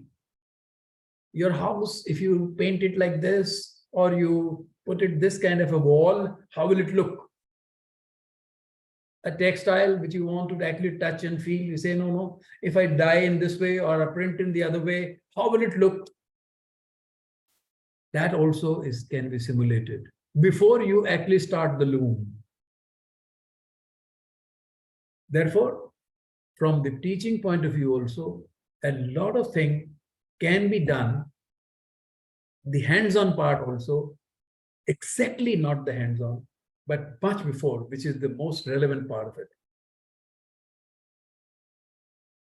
Yes, this is an important part. Today, you see the WhatsApp universities. A lot of material is available, you can't authenticate. If suppose a learner does not know how to get an authentic material, then you have a problem. So there has to be a method, which obviously technology helps, to ensure that the content that he or she is going through is authentic. Like you come to a class, you see. In a physical class also, student actually believes the teacher. There's a lot of faith.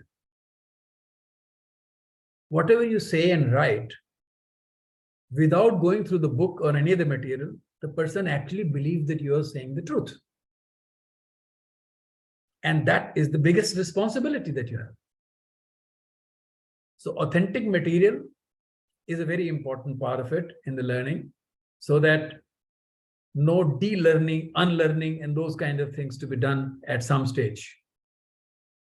Certifications, if they are done, they should be verifiable digitally, otherwise, so that any employer can know, well, this is the right certificate, this is the right person, this is the right university.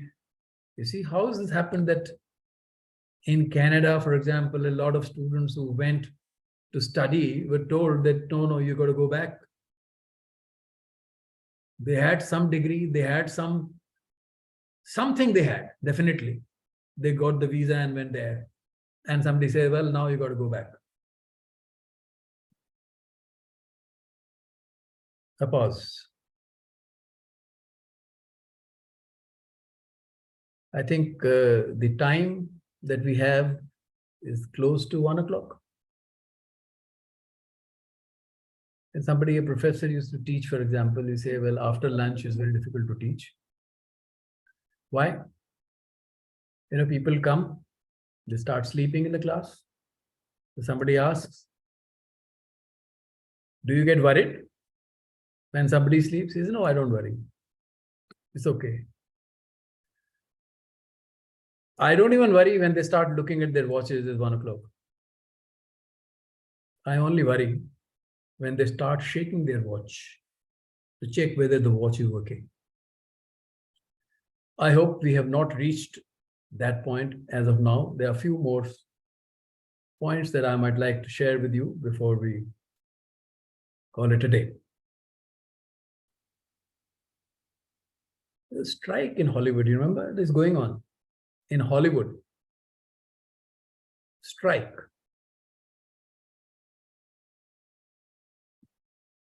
That's because of AI.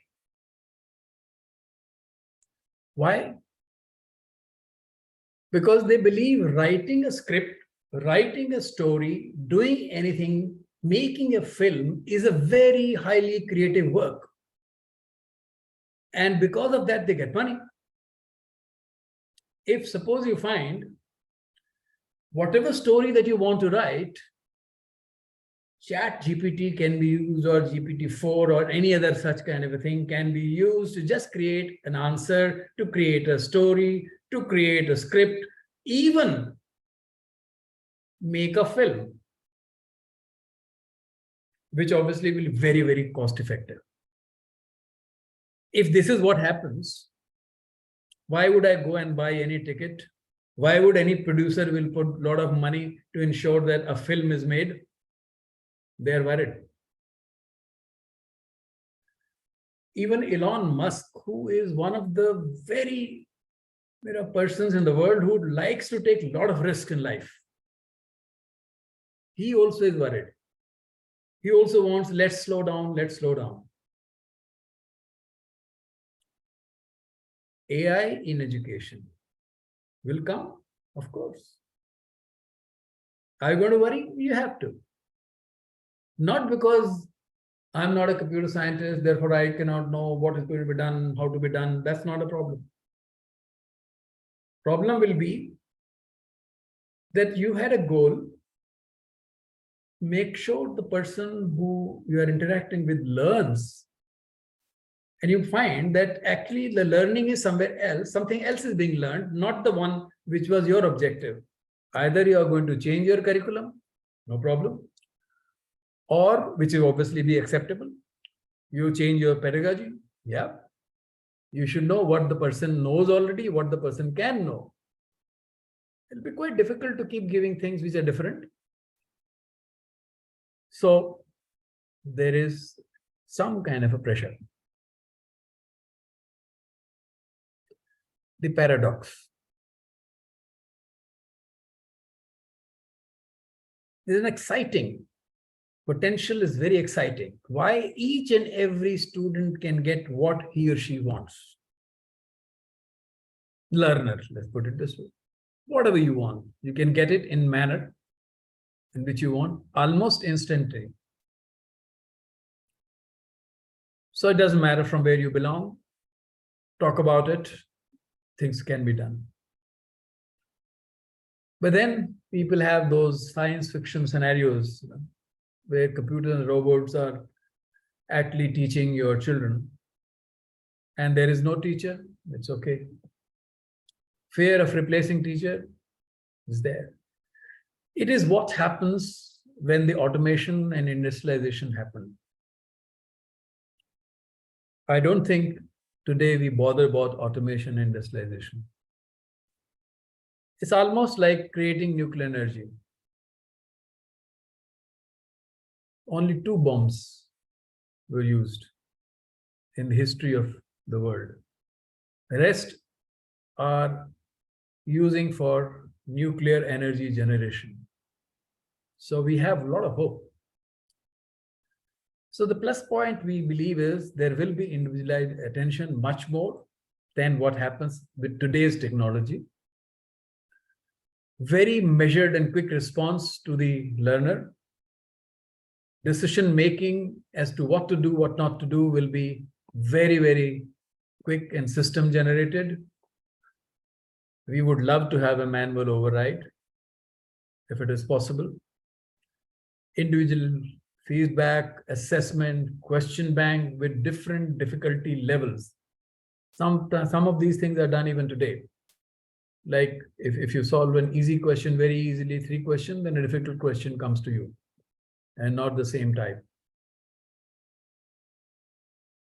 But very important is every teacher is not a computer science and engineering person. Therefore, the technology, whatever type, must be very user-friendly.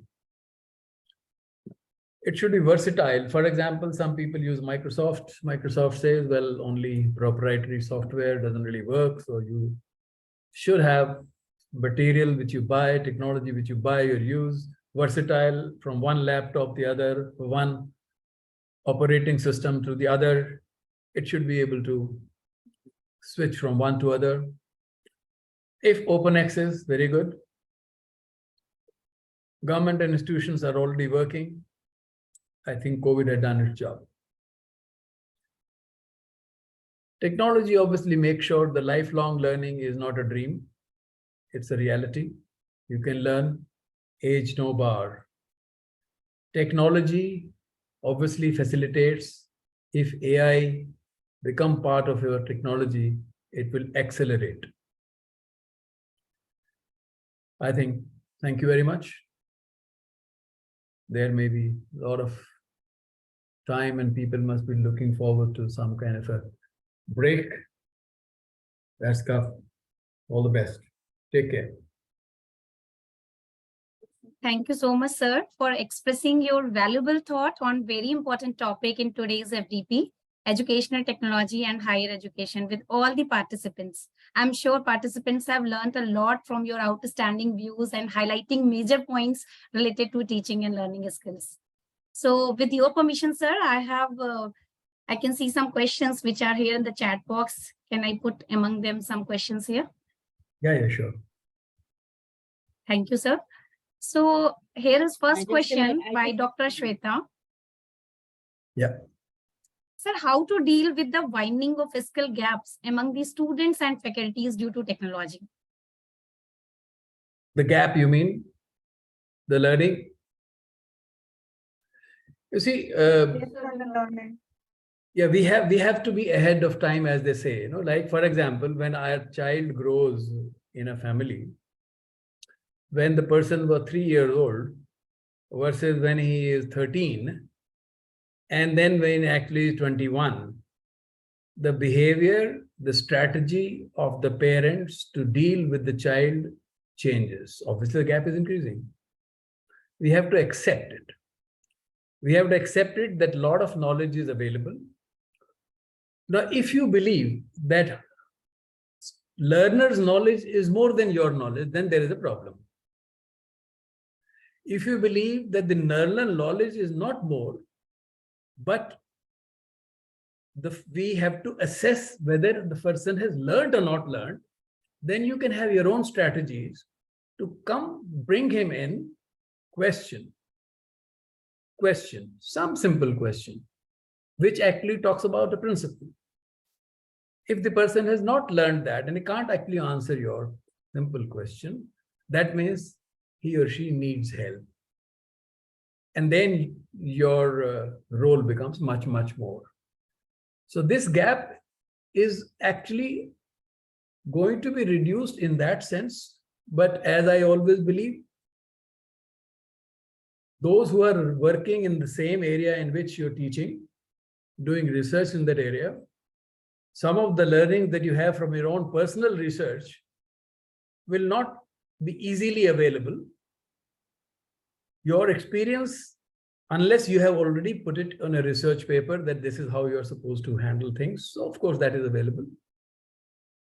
You will still be required to understand what is missing. I mean, this is the assessment part of it. Like you take a tutorial class and you're given 3 questions and let's see who solves. If everybody solves your questions, then why do you worry? In your presence, if you find only 5% can solve, then you know there is an issue, that the assignment was submitted, but understanding was not there. For somebody to become an expert or somebody to actually start designing tools and things like that, after all, somebody has designed these tools also.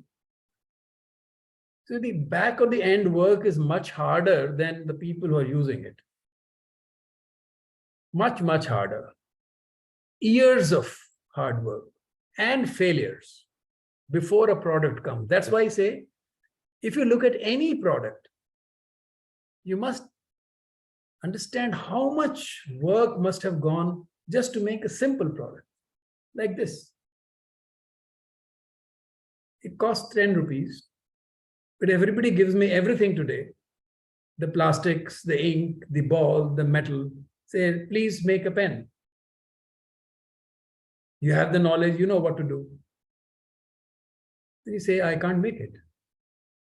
But fortunately, in my learning objectives, making a pen was not there. So no problem. But I can appreciate. I may be making some different product. Somebody must appreciate my product because it's useful. Anything which is useful, how do you create unless you understand? Simple principles, difficulties, constraints. And so your teacher, as a role of a teacher, is basically to make sure that, well, you have whatever you have learned is very good. But things go beyond this. Let me check. That's why they say, at the end, you have to create that pedagogy. Initially, you learn, you process, you synthesize. But at the end, you still have to create things. So that's the higher level. If you can do it, lovely. If without my help, every student does what I wanted them to do, why should I bother? Right? Only thing is, I will have to think of something else, some different strategies, but I'm sure that doesn't happen. It's not easy. A creative learning and work is never easy. Otherwise, everybody would be, floating around everywhere, getting into the money business or whatever. It's not easy. It's not easy. It's never been. Thank you so much, sir, sharing your views with Dr. Shweta Sinha. I'm sure she has gained some knowledge through your answer. So here is one more question from Dr. Ria, who is currently serving as Associate Professor in Computer Science Department. She is asking which pedagogy works best for larger strength of students, especially in theoretical subjects. So pedagogy is important even for a single student. You see, if I have a PhD student, invariably it'll be one-to-one. So one is that, well, do what you want to do. I have nothing to do. You come back to me. If I think you've done a good job, I'll clear your thesis. Otherwise, thank you very much. Keep doing the job. 2 years, 3 years, 4 years, 5 years, 7 years, whatever. But pedagogy obviously means what was my goal? If the goal is clear, then it is important to deal with the delivery and the feedback. Yes, it is definitely looks easy. That small class I can communicate well. But that is fine. Like your pedagogy for the similar looking course for a master's student, your effort and design of the course will be different than an undergraduate student. Now, of course, numbers matter. Then it's a strategy of a different kind. But your goal still was the same, that I want all these students, whether less in number or large number, at the end of the course should be able to do 1, 2, 3, 4, 5 things. If they are doing it, you are successful there, of course. If they're not doing it, then you have to change your strategy. That they're not doing it, I'm keep telling them, but that doesn't happen. For example, if I give the names of the books available in the library, all the best, take care. And you come next week, nobody's gone to the library. Nobody studied. Obviously, the strategy hasn't worked. So my strategy again will have to be changed. Like a flipped class is a strategy. That means beautiful material is available. Those who have designed probably are as good or better than me. Or maybe I have designed myself. But I don't want to do the same thing in the class. When it's available, you can read in the night, in the day, whenever you want. And let's discuss. So pedagogy will be important for small and large classes. That has to be defined. The strategy to achieve those goals would be different, I'm sure. For example, the people who are teachers, when they become learners, it is much easier and different strategy because they are motivated already. I mean, they don't have to worry about, I have to get a degree. They are motivated. Because they are motivated themselves, they will have relevant questions. And therefore, they will learn much more quickly compared to somebody who is looking for some kind of a game outside the classroom and the time is just about to begin for his practice session. This is how I'll put it from this pedagogy point of view. Thank you so much, sir. Rightly said. There is need to always put effort and make learning the other different types of skills which will be helpful for the students or make them learn easy. So thank you so much. I'm sure Ria has gained the answer. So here is another question from the Sarita. Why asynchronous learning is better than synchronous in online learning? So synchronous has a very important thing. For example, somebody asked, first of all, is a technological issue in the sense we've been involved in as an institute also, synchronous learning somewhere in Ethiopia, synchronous learning from Delhi to Agra or at different places. The work to be done before that class starts was at least 3-4 1 hour class. You had to start working about 1.5 hours before to ensure every connection is done, everything is happening correctly. Is everybody on the line understanding? If something goes, let's say 5% of the people or one classroom just goes off, then whatever you were discussing obviously has not been transmitted. Second, the question that somebody asks instantly, it is fine. But it so happens that a large number of people don't even ask questions in class,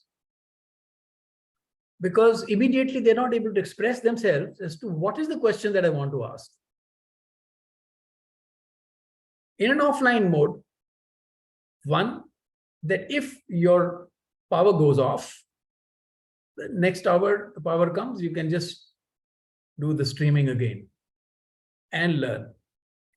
You are the person who doesn't like 10 to 11 because they only get up at 9 o'clock. So maybe in the night you learn better. Second, when you actually raise a question, you have already studied something and then you are raising a question because you have studied it, you have learned it, and you're understanding. The question is very, very relevant. And then this question will be answered, not instantaneously, because sometimes instantaneous answers are also not the best answers. They're just quick responses. I mean, many a times teachers in the class also, you must have noticed, actually say, well, I'm not sure whether I'm answering it correctly or not. I'll come back to you tomorrow. There's nothing wrong. In an asynchronous mode, I always believe that person has given a question in writing. The response is actually in writing, and therefore a response is very well thought of. Actual each phrase and sentence and the words crisp and clear, because you have time. So this is an important part of it. Otherwise, yes, why not? I mean, there are two theories that when the people will always love, when we were doing before COVID, everybody said, oh, what is this online business? They use this. Nothing better than the classroom. So it's a question of acceptance. Once we start accepting things, of course, strategies will change and they have to be different, cannot be the same. And once you have a different strategy, well, it's a different strategy. I'm sure, I personally, my way is that NPTEL's success and other things, success is because the learning component or the content is asynchronously given to them. There were other experiments by Ministry of Education, that time called the Human Resource, where were live classes going on across the country. And for reasons, because somebody has said this must be done. So they were doing it. And people also found out, well, video is off, audio is off, student is there or not there, you don't even know. That's not a question. I'm not there to take attendance. My aim was to teach them. In an asynchronous mode, if somebody doesn't want to learn, it's okay. I mean, you don't want to learn, it's fine. Then you just got, wrong decision of getting admission to some subject which you never loved. It's okay. Somebody will learn. But I'm quite sure the synchronous mode, for example, the way we are talking also is as good. But when you're solving mathematical equations on a blackboard or otherwise on certain things, time to grasp also is important. And unless and until I don't see everyone, can I see everyone now? No, I can't. So it's the same, as long as I know if you have gone through the 3 modules or 3 lectures, next week there is an assignment based on them. Let's see how you perform. And if this is it, then this is it.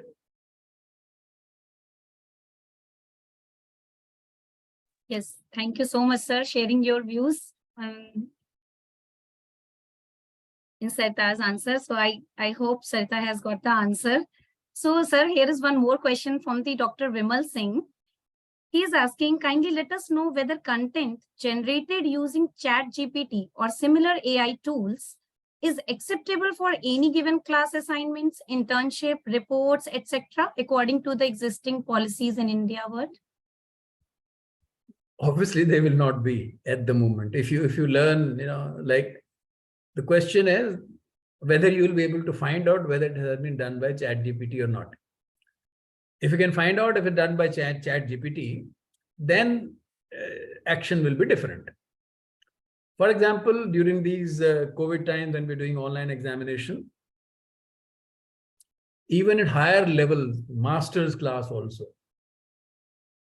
some teacher could find out very easily, with some little hard work, of course, that these 5 people have actually been sharing all the things before answering. And they were told, you are being failed, and this is the reason. But if you can't find out, because ChatGPT can be smart, that every student gets a different answer, similar answer written in a different way, you may not be able to work it out. Yes, that is possible. But I'm sure the other person who's called a teacher or a group of them, they also will have another ChatGPT who will be smarter, another program to find who is doing what. Well, I hope we do not get into that kind of a discussion. We hope that people who come to learn, they want to learn. Because if they are just using some tool, but without understanding, if they use a tool and understand, then there's no issue at all. If they use a tool and at the end of the day, they say, well, I have now understood, give me a problem, I'll solve it in front of you. Okay, your assignment is good. But if you submit assignment, you say, well, I think I'll ask a few questions, like Viva or whatever. And if the fellow is not able to answer, then you know what is to be done. You can always say the write-up report of the submission is 20% weightage. The question and the interaction discussion will be 80% weightage. That's your strategy.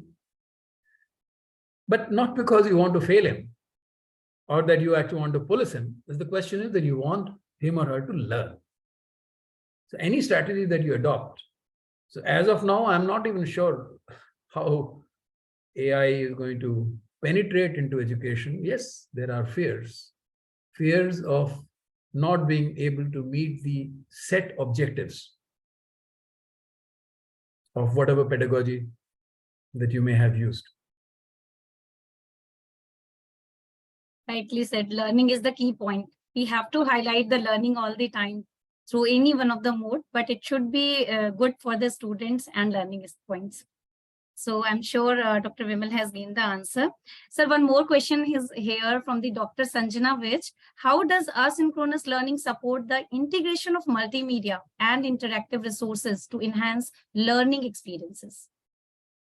So now multimedia that means you have resources. Multimedia basically means you have created various kinds of resources. Now, these resources, whether they are video or simulations or any type of a text-based material or animation or whatever you want and you think it was important to you, those will be available on a asynchronous mode to the student. I mean, in asynchronous mode, I release the material based on my calendar that on such and such time, this particular thing will be available to the students. And whether it is effective or not, that I'll know in the next week when there is some assignment being done. So the work to be done by the teacher is the same. It's just that the assistance is being done through the technology.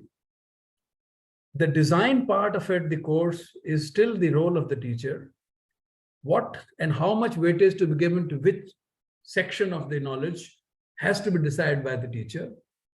The rubric for any kind of a assignment that you are asking them to submit has to be given before. If it's given before, it helps So I'm sure asynchronous mode, all types of multimedia can be used, including the live links also. Live in the sense to stream links, you can give more. For example, a research scholar is giving an exam and you, or is trying to learn your subject. Then instead of the book that you refer, or the video that you refer, you also give 5 or 7 other research paper links, which he or she may read before attempting anything else. So all types of media can be used for helping the student to go through the content. But yeah, if it's a video, you got to be there with your own thing. If you look into text, you have to keep help, typing it out, strategizing it, what to do first. When you go to a theory class, as you say, first, should I give an example and then explain the principle, or first I give the principle and then give example after that? It depends on you. But at the end, student must do whatever you want him or her to do through your strategy. At least large percentage of them. Thank you so much, sir, sharing your views with all the participants today who have joined this 5 days FDP program. So we are really heartfelt thanks to you, sir, that you have joined through online mode. All the best and take care. And Thank you all the so best much, for your next Professor session. Vishal Sen, for your All the best. Thank you, sir. Thank you so much, sir. Thank you so much, Professor Sen, for your wonderful, comprehensive presentation, which you have just shared with all of us, and you have gained a lot of important points, like what is the space elevators, and if you all start with dreams, and social transformation, pedagogy and technology, LMS, a tech package, synchronous and asynchronous, rubrics and assessments, setting an online question paper. So all these parameters will definitely help each one of us to go into the classroom with full confidence, try all these technologies beforehand. So thank you so much, sir, for your wisdom, which you have shared today with us. Thank you so much. All the best. Take care. You so much, sir. Thank you so much, sir. Have a great day. Same here. Now it's time for today's closing ceremony of inaugural session. On behalf of the Amity Fraternity, I, Dr. Khushbu Tripathi, would like to thank Honorable Vice Chancellor Sir, Pro Vice Chancellor Sir, for gracing the occasion and giving their valuable time to all of us. I would like to thank Director Asset, Professor Dr. Shalini Bhaskar Bajaj, and Dr. Sanjana Vij, Program Director, Academic Staff College, Amity University, Haryana, for opening remarks and highlighting the key points of 5 days FDP program on recent advancements, innovations, future trends in emerging technologies, and their impact on higher education, which is being organized in collaboration of Association of Indian Universities, Amity Academic Staff College, ASSET in online mode from 17 to 21st July 2023. I give my special thanks to Professor Dr. Kushal Sen from IIT Delhi, who has accepted our invitation in a very short span of time and addressed on very important topic, educational technology and higher education with all the participants. I thank him from the entire team of FDP. I thank Dr. Amrendra Pani sir, Joint Director and Head Research Division, Association of Indian Universities, Delhi, for his address and joining today's session with all of us. I thank all the HOIs, coordinators, faculty members, speakers, IT person, and all dear participants for taking out your valuable time for gracing the occasion of inaugural session. I request all the dignitaries and participants, please open their camera for a group photograph. I request Puneet ji to kindly give access so that they can open their camera.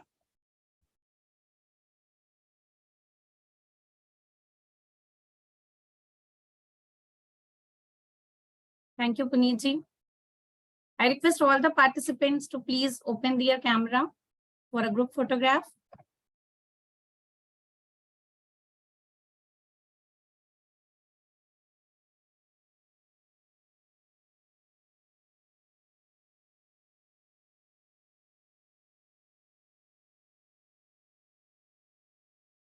Thank you everyone. joining here. Now I request all the participants to join the technical session after the lunch break at 2 p.m. via Zoom link. All the best. Take care. Bye. Thank you so much, sir. Thank you, sir. In just few minutes only. So cool, good afternoon to one and all present here. I welcome you all again to the afternoon session of day 1 of the 5 days FDP on recent advancements, innovations, future trends in emerging technologies and their impact on higher education. So after an energetic and enlightening morning session, I would like to invite Dr. Ravi Dutt Sharma for the first technical session on artificial intelligence in healthcare. Dr. Ravi Dutt Sharma received his MSc in bioinformatics in 2016. He obtained his doctorate degree from University of Navarre, Spain in 2013. He completed his postdoc at Center for Molecular at Plant Genetics, KU Leuven, Belgium. Currently, Dr. Ravi is working as Associate Professor at Amity University, Haryana, Gurugram, and coordinating the data science program. His research area is mainly focused on genomics and transcriptomics. He has been developing algorithms and software using computational biology, bioinformatics, and deep learning. He has already guided 5 PhDs and has published nearly 30 research articles in reputed international journals such as Nature Communication, Neuro-Oncology, Science Advances, Briefing in Bioinformatics, etc. I welcome you, sir, to the FDP. Thank you, Ria. Just one correction. I did my master's in 2006, not after sorry. my PhD. Sorry, sir. Okay, no problem. We welcome you, sir, in Thank online you. FDP. So I'm going to share my screen and then I will start.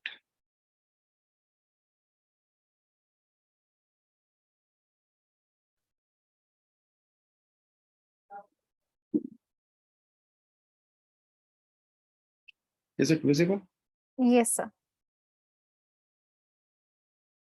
Okay, perfect. So thank you everyone for inviting me. It's going to be a little bit more generalized, like artificial intelligence in healthcare. There will be few slides what I am working and what my lab is focusing on related to data science and artificial intelligence. I hope I'm audible, right? Yes, sir. Okay. So just to begin with, yes, so I have divided a little bit 4 or 5, topics for this presentation, and we'll deep dive in that. Okay, so I was thinking just to have some images for artificial intelligence, and looks like there are a number of fancy images that shows brain coming to chips, robot coming out of, looking for some data simulation, some robotic hands is coming out of your computer. So, but what I'm saying is, don't be fascinated with this. There are limitations and there are advantages also, but nothing looks like that. So I try to include one, vocabulary for machine learning and deep learning, where it says that systems capability to learn from the data. So important thing is we must have some data and we can learn out of this data to perform some ways or some analysis or do some task depending on that. And with this ability, it gets better and better. And there are a number of related terms, which is deep learning, neural network, and natural language processing. Well, I just don't want to teach it what it is, but I just want to focus on what is artificial intelligence looks like once we thought about the healthcare sector. Okay, so this is how AI seems to be expanding in the healthcare system. So in 2022, the industry that was looking nearly 11 billion US dollar, it could be growing, just for the predictive model to 118 US dollar billions. You can say it could be a effect of your COVID that we witnessed last 2-3 years, but hopefully it's not that, because healthcare industry is the biggest industry in the world, and it is keeping grow, with the unprecedented pace. Okay, so there are a few areas where AI is being used in the healthcare sector. One of them is the early detection of diseases, health monitoring, robot-assisted surgeries, medical imaging, management of electronic health records. So a few of them, just for early diagnosis, we make some predictive analytics for the early disease detection. And sometimes we also call this a survival analysis. In early disease detection, we have some kind of biomarkers that we try to find out depending on the disease that we have. For example, most of the work is being done in the cancer biology. So there we find out some disease biomarkers. And for that, we gather data, we clean that, we try to analyze that data, and then we make predictive models. And on those basis of those models, we try to find out whether there are some hints, or you can say some biomarkers that we can predict whether there could be early disease. And if we can stop the progression of those disease in early stages, it is very helpful for us. Okay, second thing is the reduced cost and increase speed. So AI has changed this game for patient examination to the diagnosis. If you see here, from the developing app, interacting, doctor with patients, delivering the diagnosis, as well as delivering your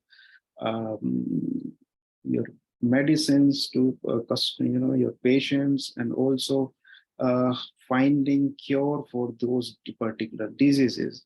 AI has been very instrumental for in every phase and every sector here. So you can see some examples here. For example, in the COVID time, it was problematic to meet the doctors, and you can see the Practo and Apollo in India. They have provided some one-to-one doctor to patient interactions, and it was quite very helpful without going or visit the doctors hospitals. You can have the treatment or advice from the doctor. And also in delivering medicines such as NetMeds and Pharma Easy, nowadays they are playing some parts, not from now, but also from the early, the COVID was started. So another efficient and unique surgical assistant services is being provided from the artificial intelligence point of view to the health sector. And one of the important news we must be aware of, that one robot performed tricky surgery without human aid. It was published in 2022. So that was one of the exciting area where the AI is assisting the healthcare sectors. Some of them, there are more, surgery. For example, in 2010, there was cyberknife robotics that utilized 6D motion sensing generation to aggressively track and assert these cancerous tumors. And there are many more examples of it, which is being done and already happened in the health sector. Okay, another thing is enhancing human abilities and improving the mental health. Robots that are now helping medical staff to assist patients. And one of the example was that AI helped one paralyzed patient to walk after 12 years simply by using his thoughts. So these thoughts can be generated for the recovery. He was recovering from the spinal cord injury. And one of the famous example is from the Stephen Hawking, if you remember. He was just moving his cheek muscles, and these thoughts were actually converted into the commands, and then these commands were giving you, were interacting with the audios. Okay, so there is another sector where we are leveraging big data to improve the patient's outcome, and there are many ways how it is actually transforming the healthcare sector. For example, starting from the diagnosis and collection of the sample, analyzing and store the data, map and match, finding the disease, where the treatment should be, and how the treatment could be targeted. Computing, of course, it is main source, and assisting the treatment for the patient. They are helping for the doctors. We'll see in a while how we are helping, or the AI is helping the doctors to make the prediction model and take the decisions. Okay, so another you can see a big you can say leap. Although I don't know it has been much improvised later, but in the COVID time there has been number of AI automated pipelines to develop the vaccines. But there were not so many vaccines who actually helped the human beings rather than making money. But yes, there was some pipelines, and it was highly cited at that time. Okay, so in actual, what is happening and where AI stands, we are using AI in our hospitals. You can say in India, most of the time for the scheduling predictions of mortality and the readmission risk. In clinical use, it is being used for the warning of sepsis and the therapeutics option for the patients. And most of the time it is survival, and this is nothing else. That's we discussed already. And these are some targeted, but not exactly what we can say improving the health records, but it is for finding the SNPs. And for just to say what SNP stands for, it is a single nucleotide polymorphism. So our body has DNA, that is the blueprint, and this DNA is in all the cells. It is going to be same, so right? And but we say we can uniquely find a patient or a person or an organism. So what we say, when a single nucleotide change, and then it can change also the outcome of that particular protein, then we say these are the deleterious SNPs, or you can say they are polymorphism, or they are changing the structure of protein or function of the protein, or causing some diseases. So one of the area where AI actually did something is the Google Brain team. They developed one deep variant which learns from the statistical relationship between the reference genotype and image of the variants found in the sequencing read, and it provides a robust way of finding SNPs, and what we say variants. And we compared this deep variant with other state-of-the-art pipeline, and we found that at least 33% it gives less false positive. So it is more robust pipeline, and that is providing nowadays a solution for these finding SNPs. Another record, you might have heard that AlphaFold was released from the Google also, and they developed, or they are able to predict the whole proteome of an organism. They already developed the whole proteome for the humans, and other organisms they are being done. So it has resolved most of the you can say problematic areas in the health sector, that was the protein structures. And most of the time, what we do is we are dependent on the either X-ray crystallography or NMR spectroscopy, what we say, for the determination of these structures. And they have resolved these structures without those experiments needed. Of course, the previous structures were utilized for the making decisions. Okay, so this is just to give one idea how AI is also setting up in terms of startups in the world. So there are a number of companies now coming for and doing much more research and coming as a startup in the area of artificial intelligence, and also of course related to healthcare sector.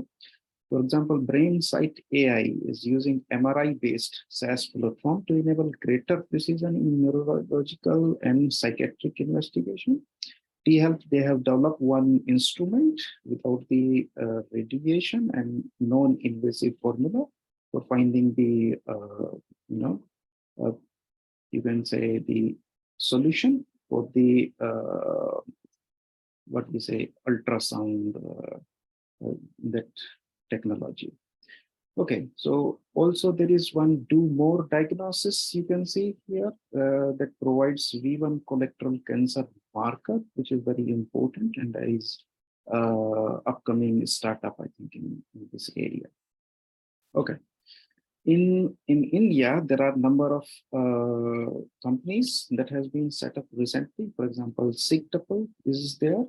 It's Bangalore-based company startup, which analyzes medical images and lab report to assist the doctors. Nirma AI is there for the early detection of the breast cancer. Cure.ai, and we all know the Pharma Easy, which is using machine learning techniques for the delivering medicines and finding other solutions.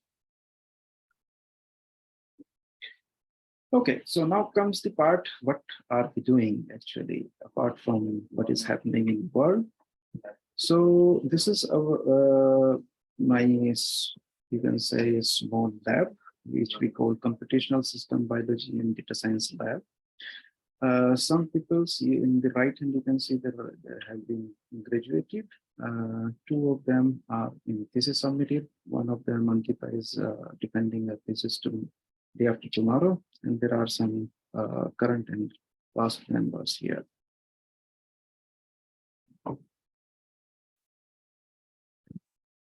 Okay, so just to give glimpse, the Ankita who's defending a thesis day after tomorrow, she has been working on detecting a small peptide prediction using machine learning. And what we are doing here, just to give example, these small peptides are nearly 20 amino acid long only.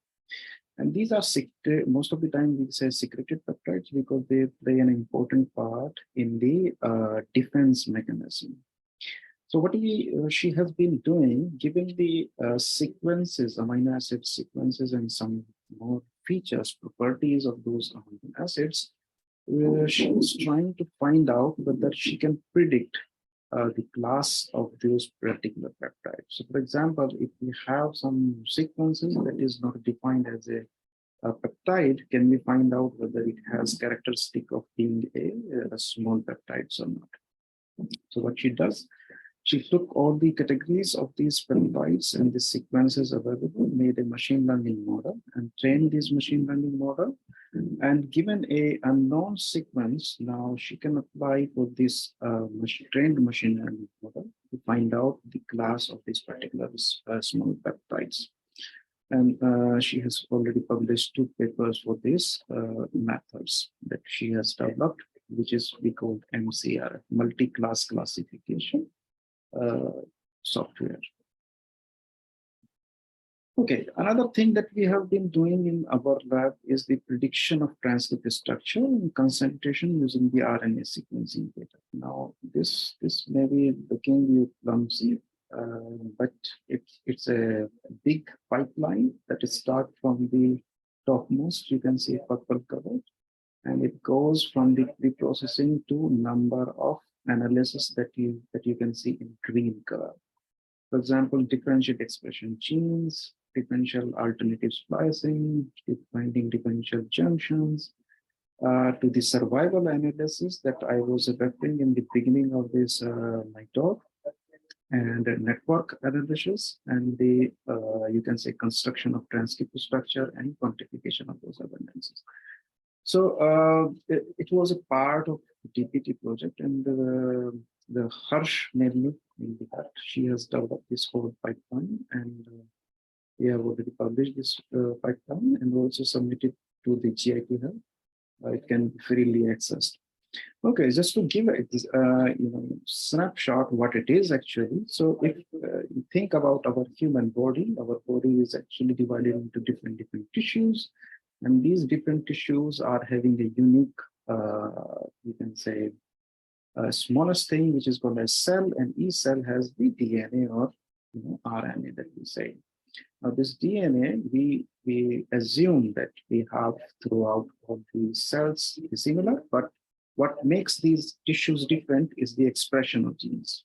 In one tissue, some set of genes express, another tissue, another set of genes express. For example, hair tissue is different from the eye tissue, skin tissue, and bone tissues.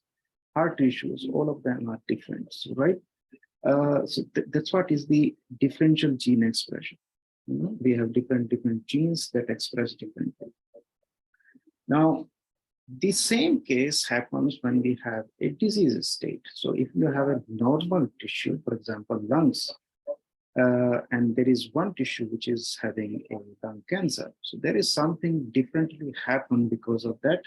The patient got the lung cancer. So what we try to find out, those particular genes and those markers or those genes that has been differed in early stages. So idea is, if we find out those genes, then we can actually get the early biomarkers to find out. So in that case, what we are trying to find out on the basis of differential expression genes and differential alternative splicing, we try to find out the biomarkers, the early biomarkers to find out any genes, right? And of course, on the basis given the clinical data, we try to find out the outcome, and that is the survival analysis of the patient. So given the time and the expression profile of those genes, we try to find out how much time is available for a particular patient and what is the survival time for those patients, depending on those conditions. Okay, so it was a part of DBT funded project, and we published number of papers out of this pipeline, and now it is available freely online.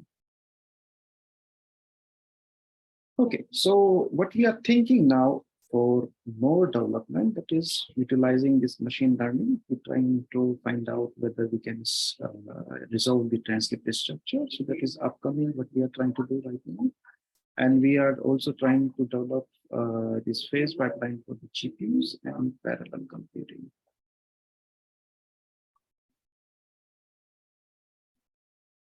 Just a second.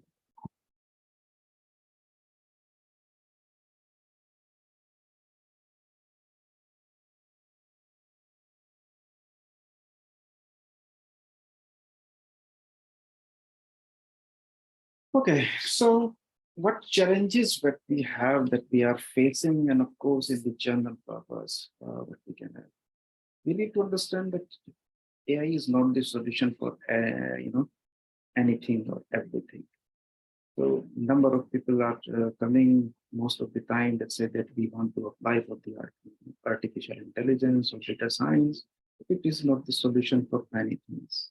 One must understand that for applying AI, you must have the table data. If it is not, then we need to rely on the statistical algorithms that we can apply for the data. So this is just a statistical technique that we can apply differently if we have the available labeled data. Okay, so this is one of the challenges that we face. Another is wastage of the data. In AI healthcare system, starting from the collection, analysis, interpretation of large volume of clinical data.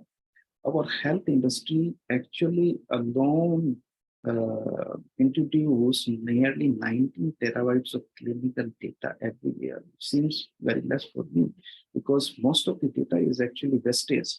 If you go for a hospital to hospital, you can have records in one hospital, in another hospital, your records are lost. These are never utilized for the research purpose. This is just for the person to person, and it is given to you, and I think that is lost. But if it is utilized and maintained, it can be used this vast amount of the data for making some predictable pipelines and for the analysis. But this data is being wasted for nothing. This is how it can be, we can try to find out it usable, but for the moment, I don't see any solution coming, but it has been proposed that there will be some blockchain-based technology for maintaining these electronic health records, but still, I think it is in under development. Okay, so the control of the data. This is one of the, again, major point of view of the challenges that will arise. And of course, it is here. For examples, in the genome, this is one database which has been published now. It has nearly 1,000 Indian genomes, mostly from the Indian population, different population, and it was published in 2020. If you go to website, you can download user manual, downloads, LA, indigenous annotation, and some variant files, SNPs on this. But if you find you want to apply some new techniques, artificial intelligence or something, you need some raw data. But this raw data is not accessible because of privacy. So this control of the data is the major problem in the analysis part. I don't know how it is going to be resolved, but of course, ICMR has actually formulated some guidelines. You can go to this link and try to find out. There are many more, you can say, clauses for this, development of artificial intelligence-based technology and also techniques and deployment. And there are a number of concerns raised for that, and also guidelines how it can be used.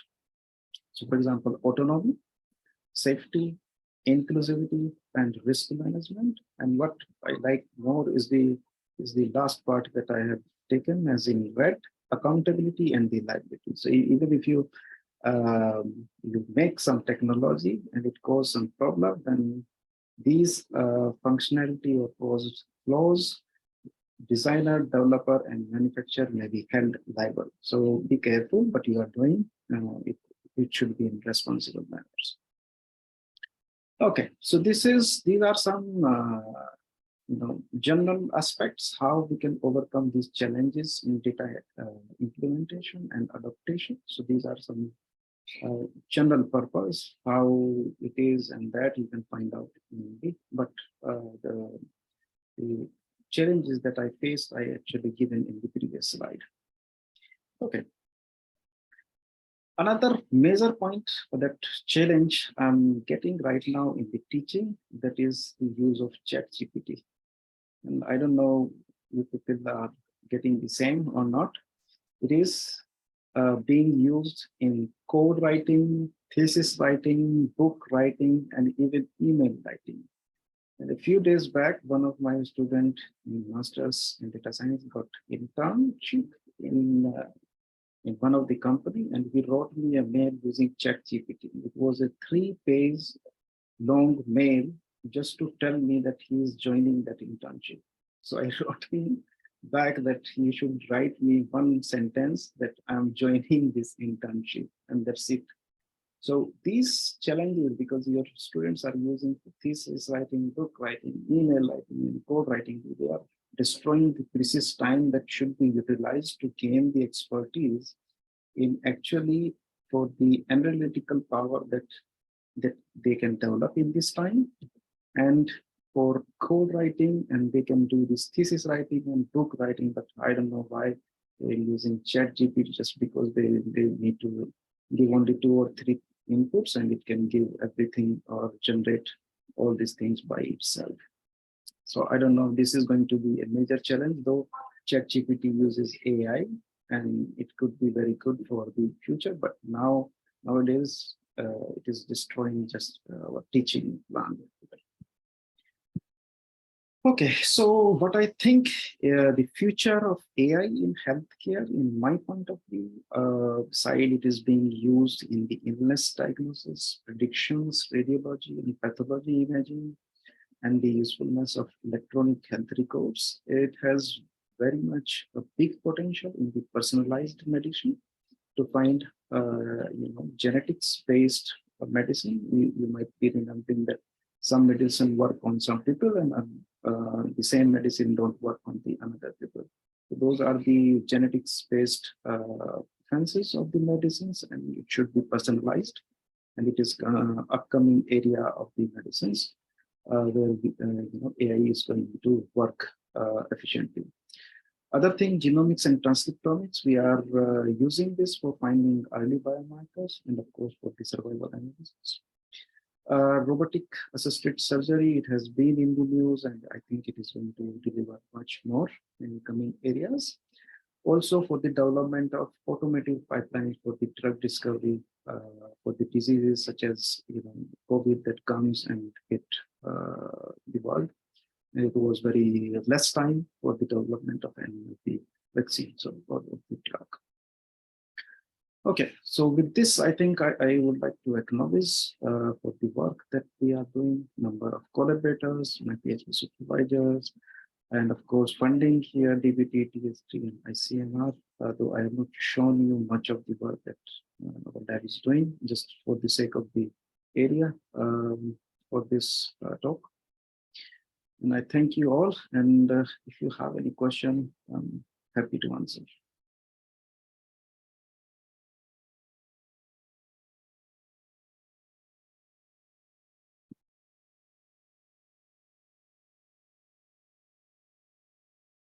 Thank you, Dr. Ravi. We are just waiting for some questions from the participants. Thank you so much, sir, for your insightful speech and the thing which you have shared with our participants. So, sir, till then the participants will ask some questions.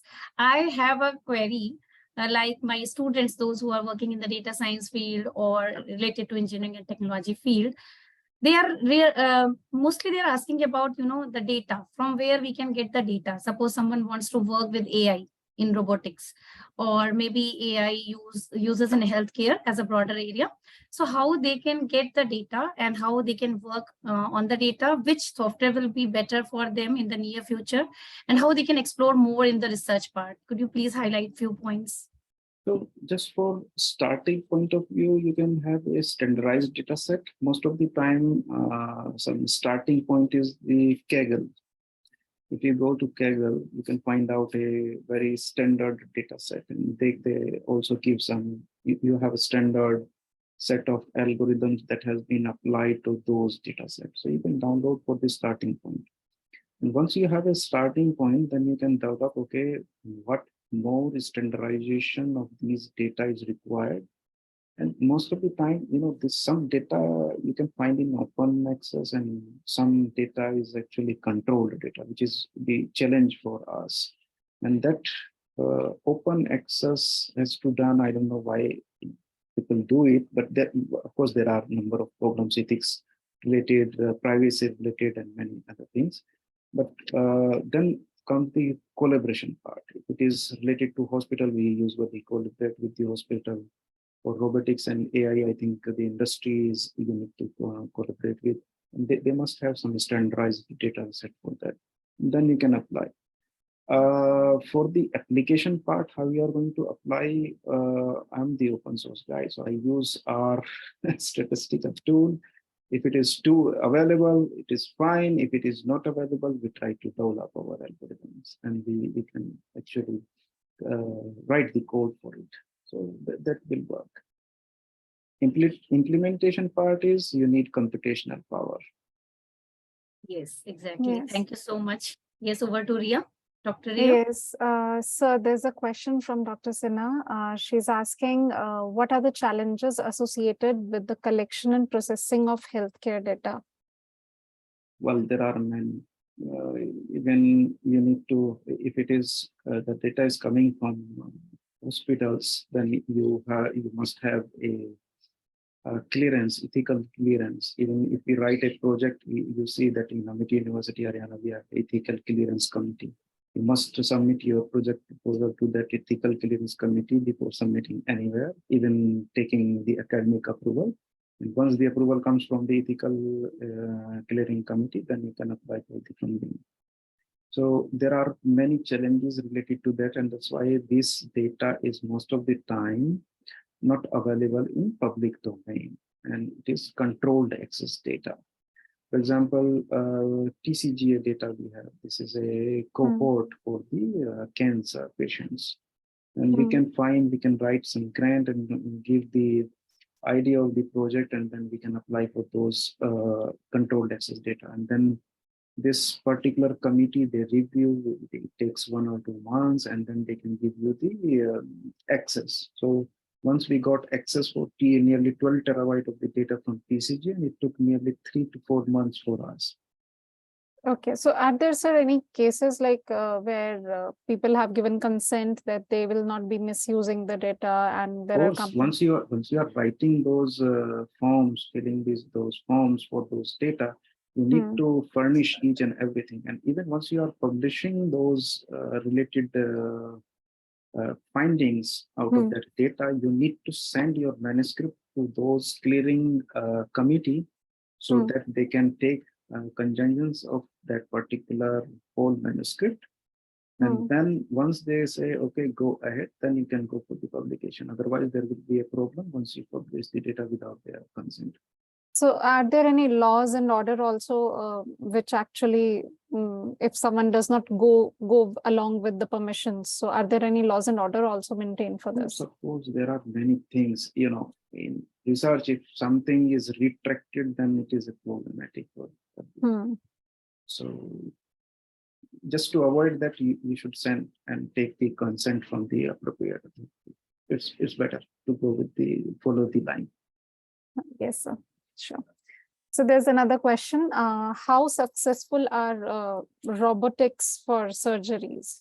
Robots and robotics for surgeries? Look, most of the time we say, yes, or there is one news and there is second news. There is 100% success for that. But we don't know that how many failures happened before that success came. So it's like normally if a machine, we say it's 100% successful, though robotics are also 100% successful, but there are chances of failures. Exactly. So every model has chances of failure, as well as every robotics has chances of failure. Of course, one success that you heard may come from thousands of failures. We don't know about those failures. So we need to be careful each and everything. Okay, so we have one very long question. I'll take it one after other. Who will protect patients' privacy? What will happen? The machines goes wrong, right? And who will be responsible for that? Who created the algorithm of the doctor? Oh, No, so I think, sir, this is about the healthcare data being shared at Kaggle and all. So there are questions related to that. ICMR in India has already formulated guidelines for using AI applications and technology for it.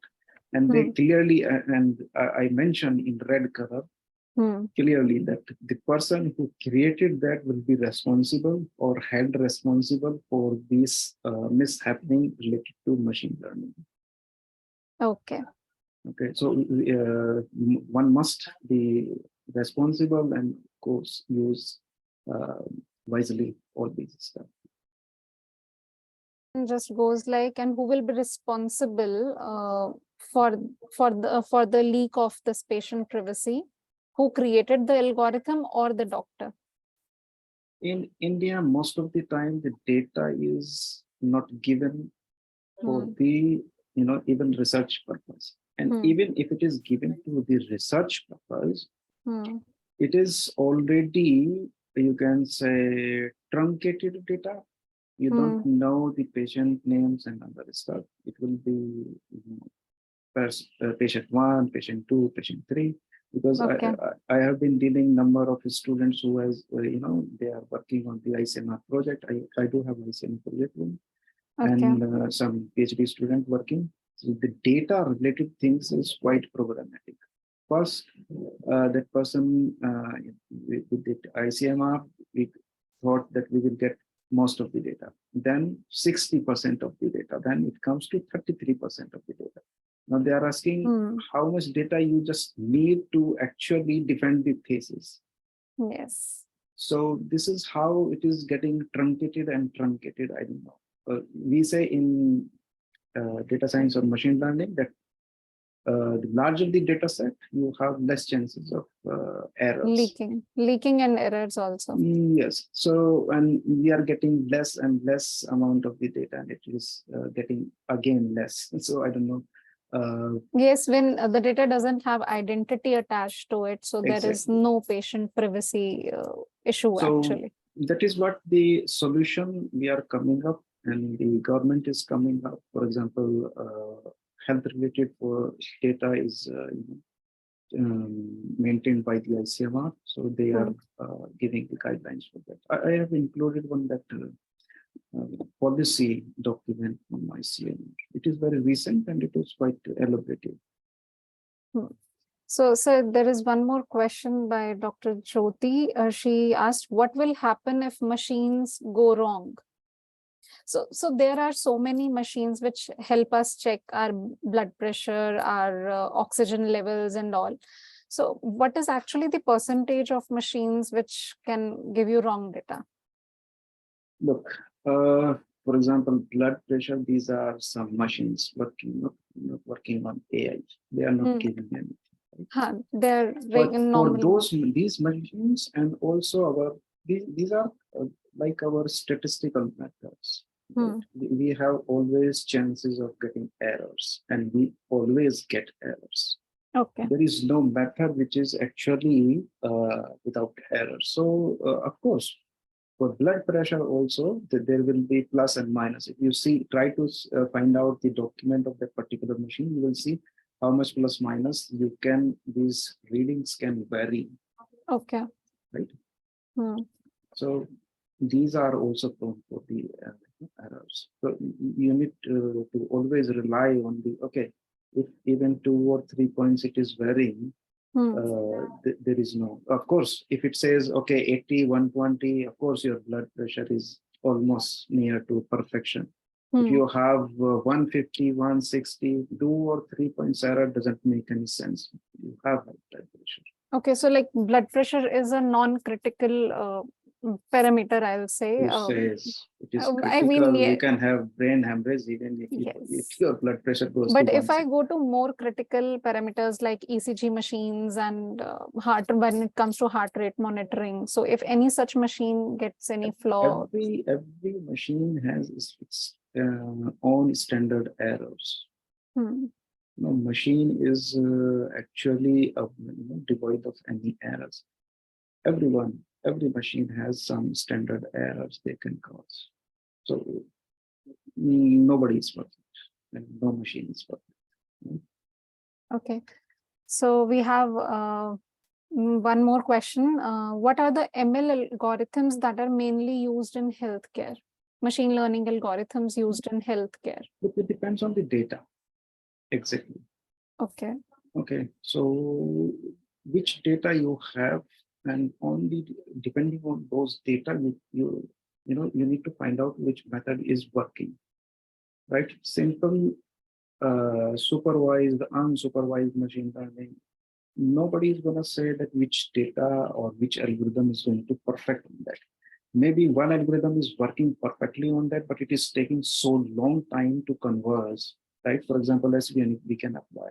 It can give you 90-95% accuracy, but the algorithm is working for 2 or 3 days, then what is the use of that? The same accuracy you can get from the KNN, right? So it depends on exactly the data and the task that you are trying to perform. Okay. Okay. So you have number of classifiers, you have number of methods, you have number of, deep learning is coming.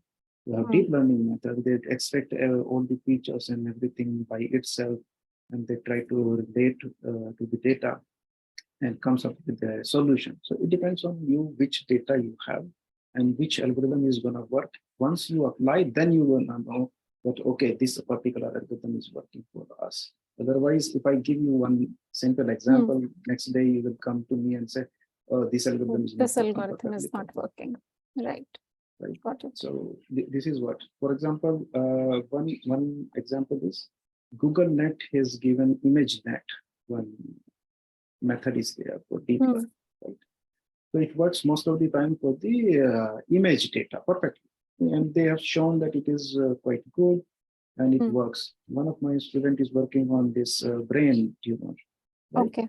And on that, we need to actually analyze grayscale images that comes from the MRI data. And that doesn't work for us, Okay. right? So this is the problem.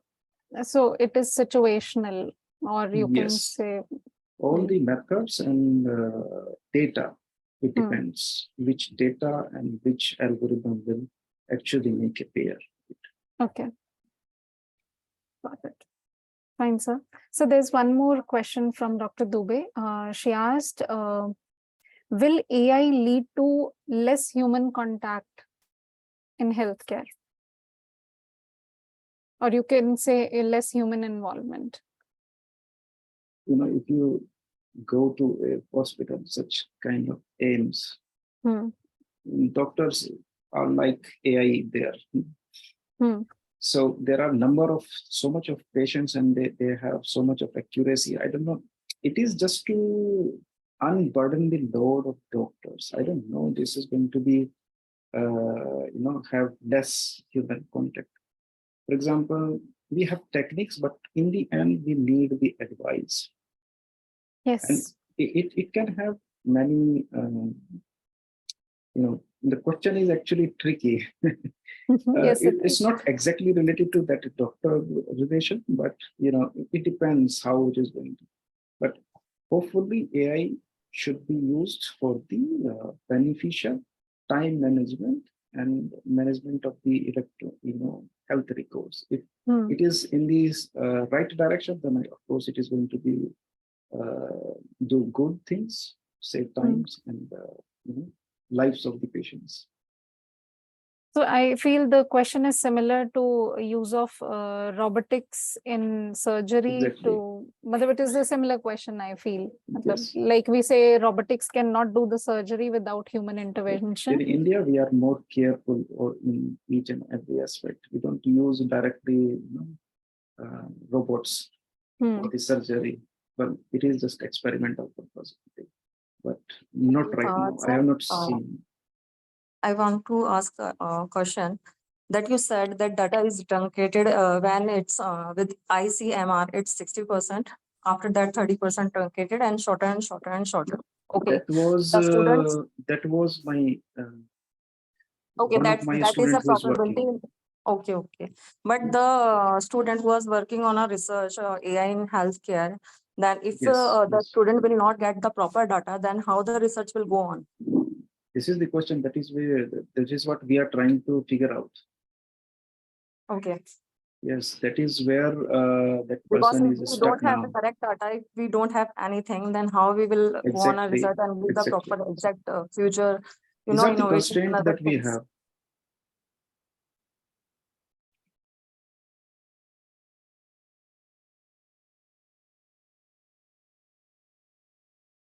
Jyoti ma'am, can you hear? Yes, I can hear. Okay. So for her, it was like, if we don't have the exact data, so are we really working on probabilities only? Like, if we don't have exact figures with us. Probability is also a statistical technique. Okay. Yes, it is. So somewhere we need to, settle down with some technique to give some answer. And if it is probability, then why don't we will go for it? Okay. But for that also, there are a lot of research on disease, like if we go on a cancer or anything else, so we have a lot of data. But there are a lot of type of cancers. Okay. In last 5 years, yes, tell me. Please go on, sir. What I was telling is, in last 6 to 7 years, this is I think going to be 5th PhD there, or 5th PhD in my supervision. So number of people has utilized number of data. There are different types of cancer, breast cancer, lung cancer, liposarcoma that we have used as a background. So, but not always, everyone is comfortable with using those biological data. If some data science people comes, they want some data which is not from biology, for example. So is it right to say it's on a big, not a precisely we are not going on a research purpose, but it's on a big screen कि हमने एक बड़ा data लिया है, but वो precisely अगर हम उस चीज को डिफाइन करते हैं तो वो हम डिफाइन नहीं कर पाएंगे without a proper data, Look, right? the PhD is not dependent on that proper data or those stuff. The question that we are trying to answer is different. And for that answer, I cannot use the cancer data, Okay. right? The question he has formulated requires a specific data. And that was the study actually ICMR has done during 10 years in India. It was related to mobile towers, right? So if I don't have that, the person that has doesn't have the access to that data, then how he is going to, use it? And again, the question is, I cannot use the other data, cancer data, for those formulation of, PhD. Okay. Right. So it is dependent specifically to the topic and the question that we are trying to answer. Okay. But okay, हम cancer की बात नहीं करते हैं, हम specific नहीं जाते हैं, उस चीज के लिए भी नहीं जाते हैं, हम एक ओवरऑल बिगर पिक्चर लेते हैं, डिसीज से रिलेटेड भी या हेल्थ केयर से रिलेटेड या कुछ भी, बट कंसर्न जो है वो वहीं पे अटक जाता है कि डेटा, राइट? हमने Data हम किसी भी we have lot of data not coming from India, but it is coming out from outside. I told you, from TCGA we downloaded 12 terabytes of data. If I ask to ICMR, I will get nearly 20 years to get the permission from there.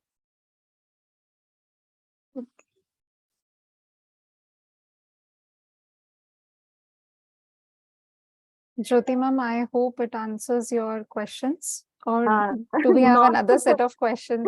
Okay. If you need that data, you are happy no, to, sir. Actually, मेरा happy to concern जो share. था, मेरा question जो था, वो उसका मुझे proper clarification नहीं मिला अभी भी. You are trying to ask how I will get that data. Yes. Data कुछ नहीं देता, as our Yes. Chancellor sir No. always used to say, आप समझ Vice गए Chancellor कि sir. we are going on a Vice straight Chancellor line, said so that we must data be- सब कुछ देता. सब कुछ देता. This is तो opposite. data कहाँ से मिलता? So that Jyoti is also, I think, a PhD If you have scholar. the specific data, then you get the answer. If you don't have standard data, then you will not have a specific answer. This is the main thing actually. And Right. I think Ria was asking in first question, no, how I will get that robotics data.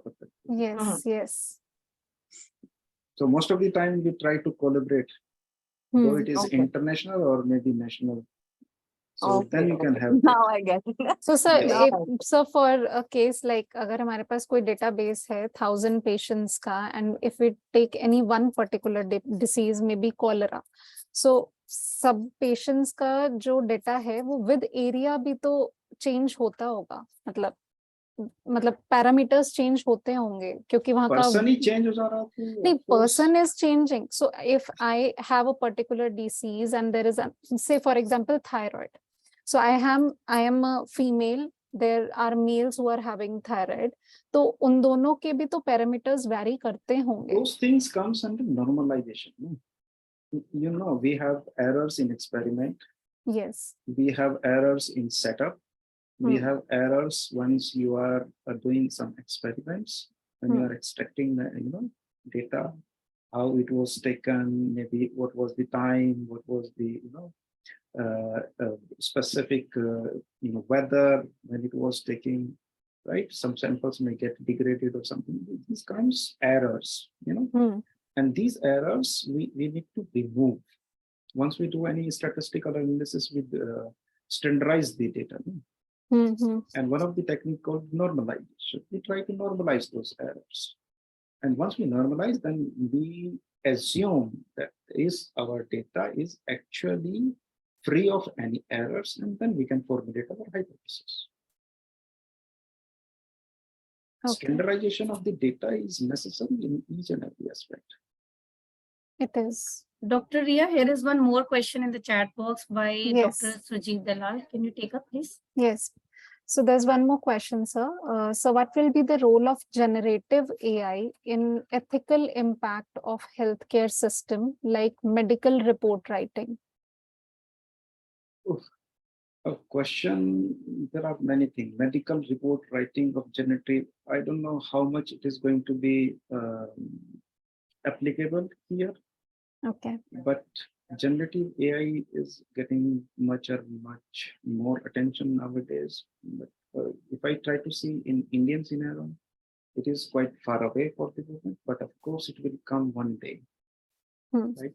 So there are lots of ethical issues, of course, how, who will be responsible and this and that we have been discussing. So of course, if we look into the light of these ICMM related guidelines that has been published, of course, if there is error, of course, the person who has given this, that is going to be responsible for it in case of any mishappening, right? But again, it is context based when it is going to be used and when it is allowed here to be used. I don't know, it is till now it is allowed. Okay. So Jeet So sir is doing many things in AI. Once we are going to discuss it, we discuss once. I don't know when we'll be, but we will meet soon. So Jeet sir, I hope it answers your query. So any more questions, Khushbu ma'am? No, not yet. I can see here in the chat box. It is not in question answer sessions. Perfect. So with this, I would like to thank you, Dr. Ravi, for all the insights and for all the valuable information you have shared with us. And in fact, we have talked beyond your topic also, a lot beyond your topic. And we are happy you have answered them all patiently. And we tried to just get all the plus minuses from all your presentations. The best part I liked about your presentation was the AI startups you discussed and your PhD students' work you discussed. So that provided the minute details we required for the session, sir. So thank you so much for joining in on time and providing us with all the information, sir. Thank you, Ravi, sir, for joining in such a short notice. Thank you so much, Dr. Ravi. Thank you. Thank you. Thank you, sir. In a span of time, you have joined and you made the session successful. Being an Amiti, we are available in short notice. But I know your engagement, you are already engaged in some other sessions and still you have given us time. So thank you so much for sparing your time. Thank you. Thank you, sir. Thank you all the participants, and I request all the participants to please fill the feedback which is shared in the chat box. And it is mandatory to all the participants to fill the feedback link every day after the session. One more information I would like to share. So tomorrow our sessions are going to start at 10:30 a.m. in the morning. So everybody please join on in time. Yes, Dr. Ria, I just want to add one more thing. The additional information is that you need to just go through the prerequisite, which has been already shared by Dr. Shweta Sinha through email, or it will be shared through WhatsApp also for tomorrow's morning session, which will be delivered by Dr. Mani Madkar, IBM. So I request all the participants to complete the prerequisite, which will be shared soon through email, through WhatsApp to you. Perfect, ma'am. Happy learning to all. I hope there are no other queries.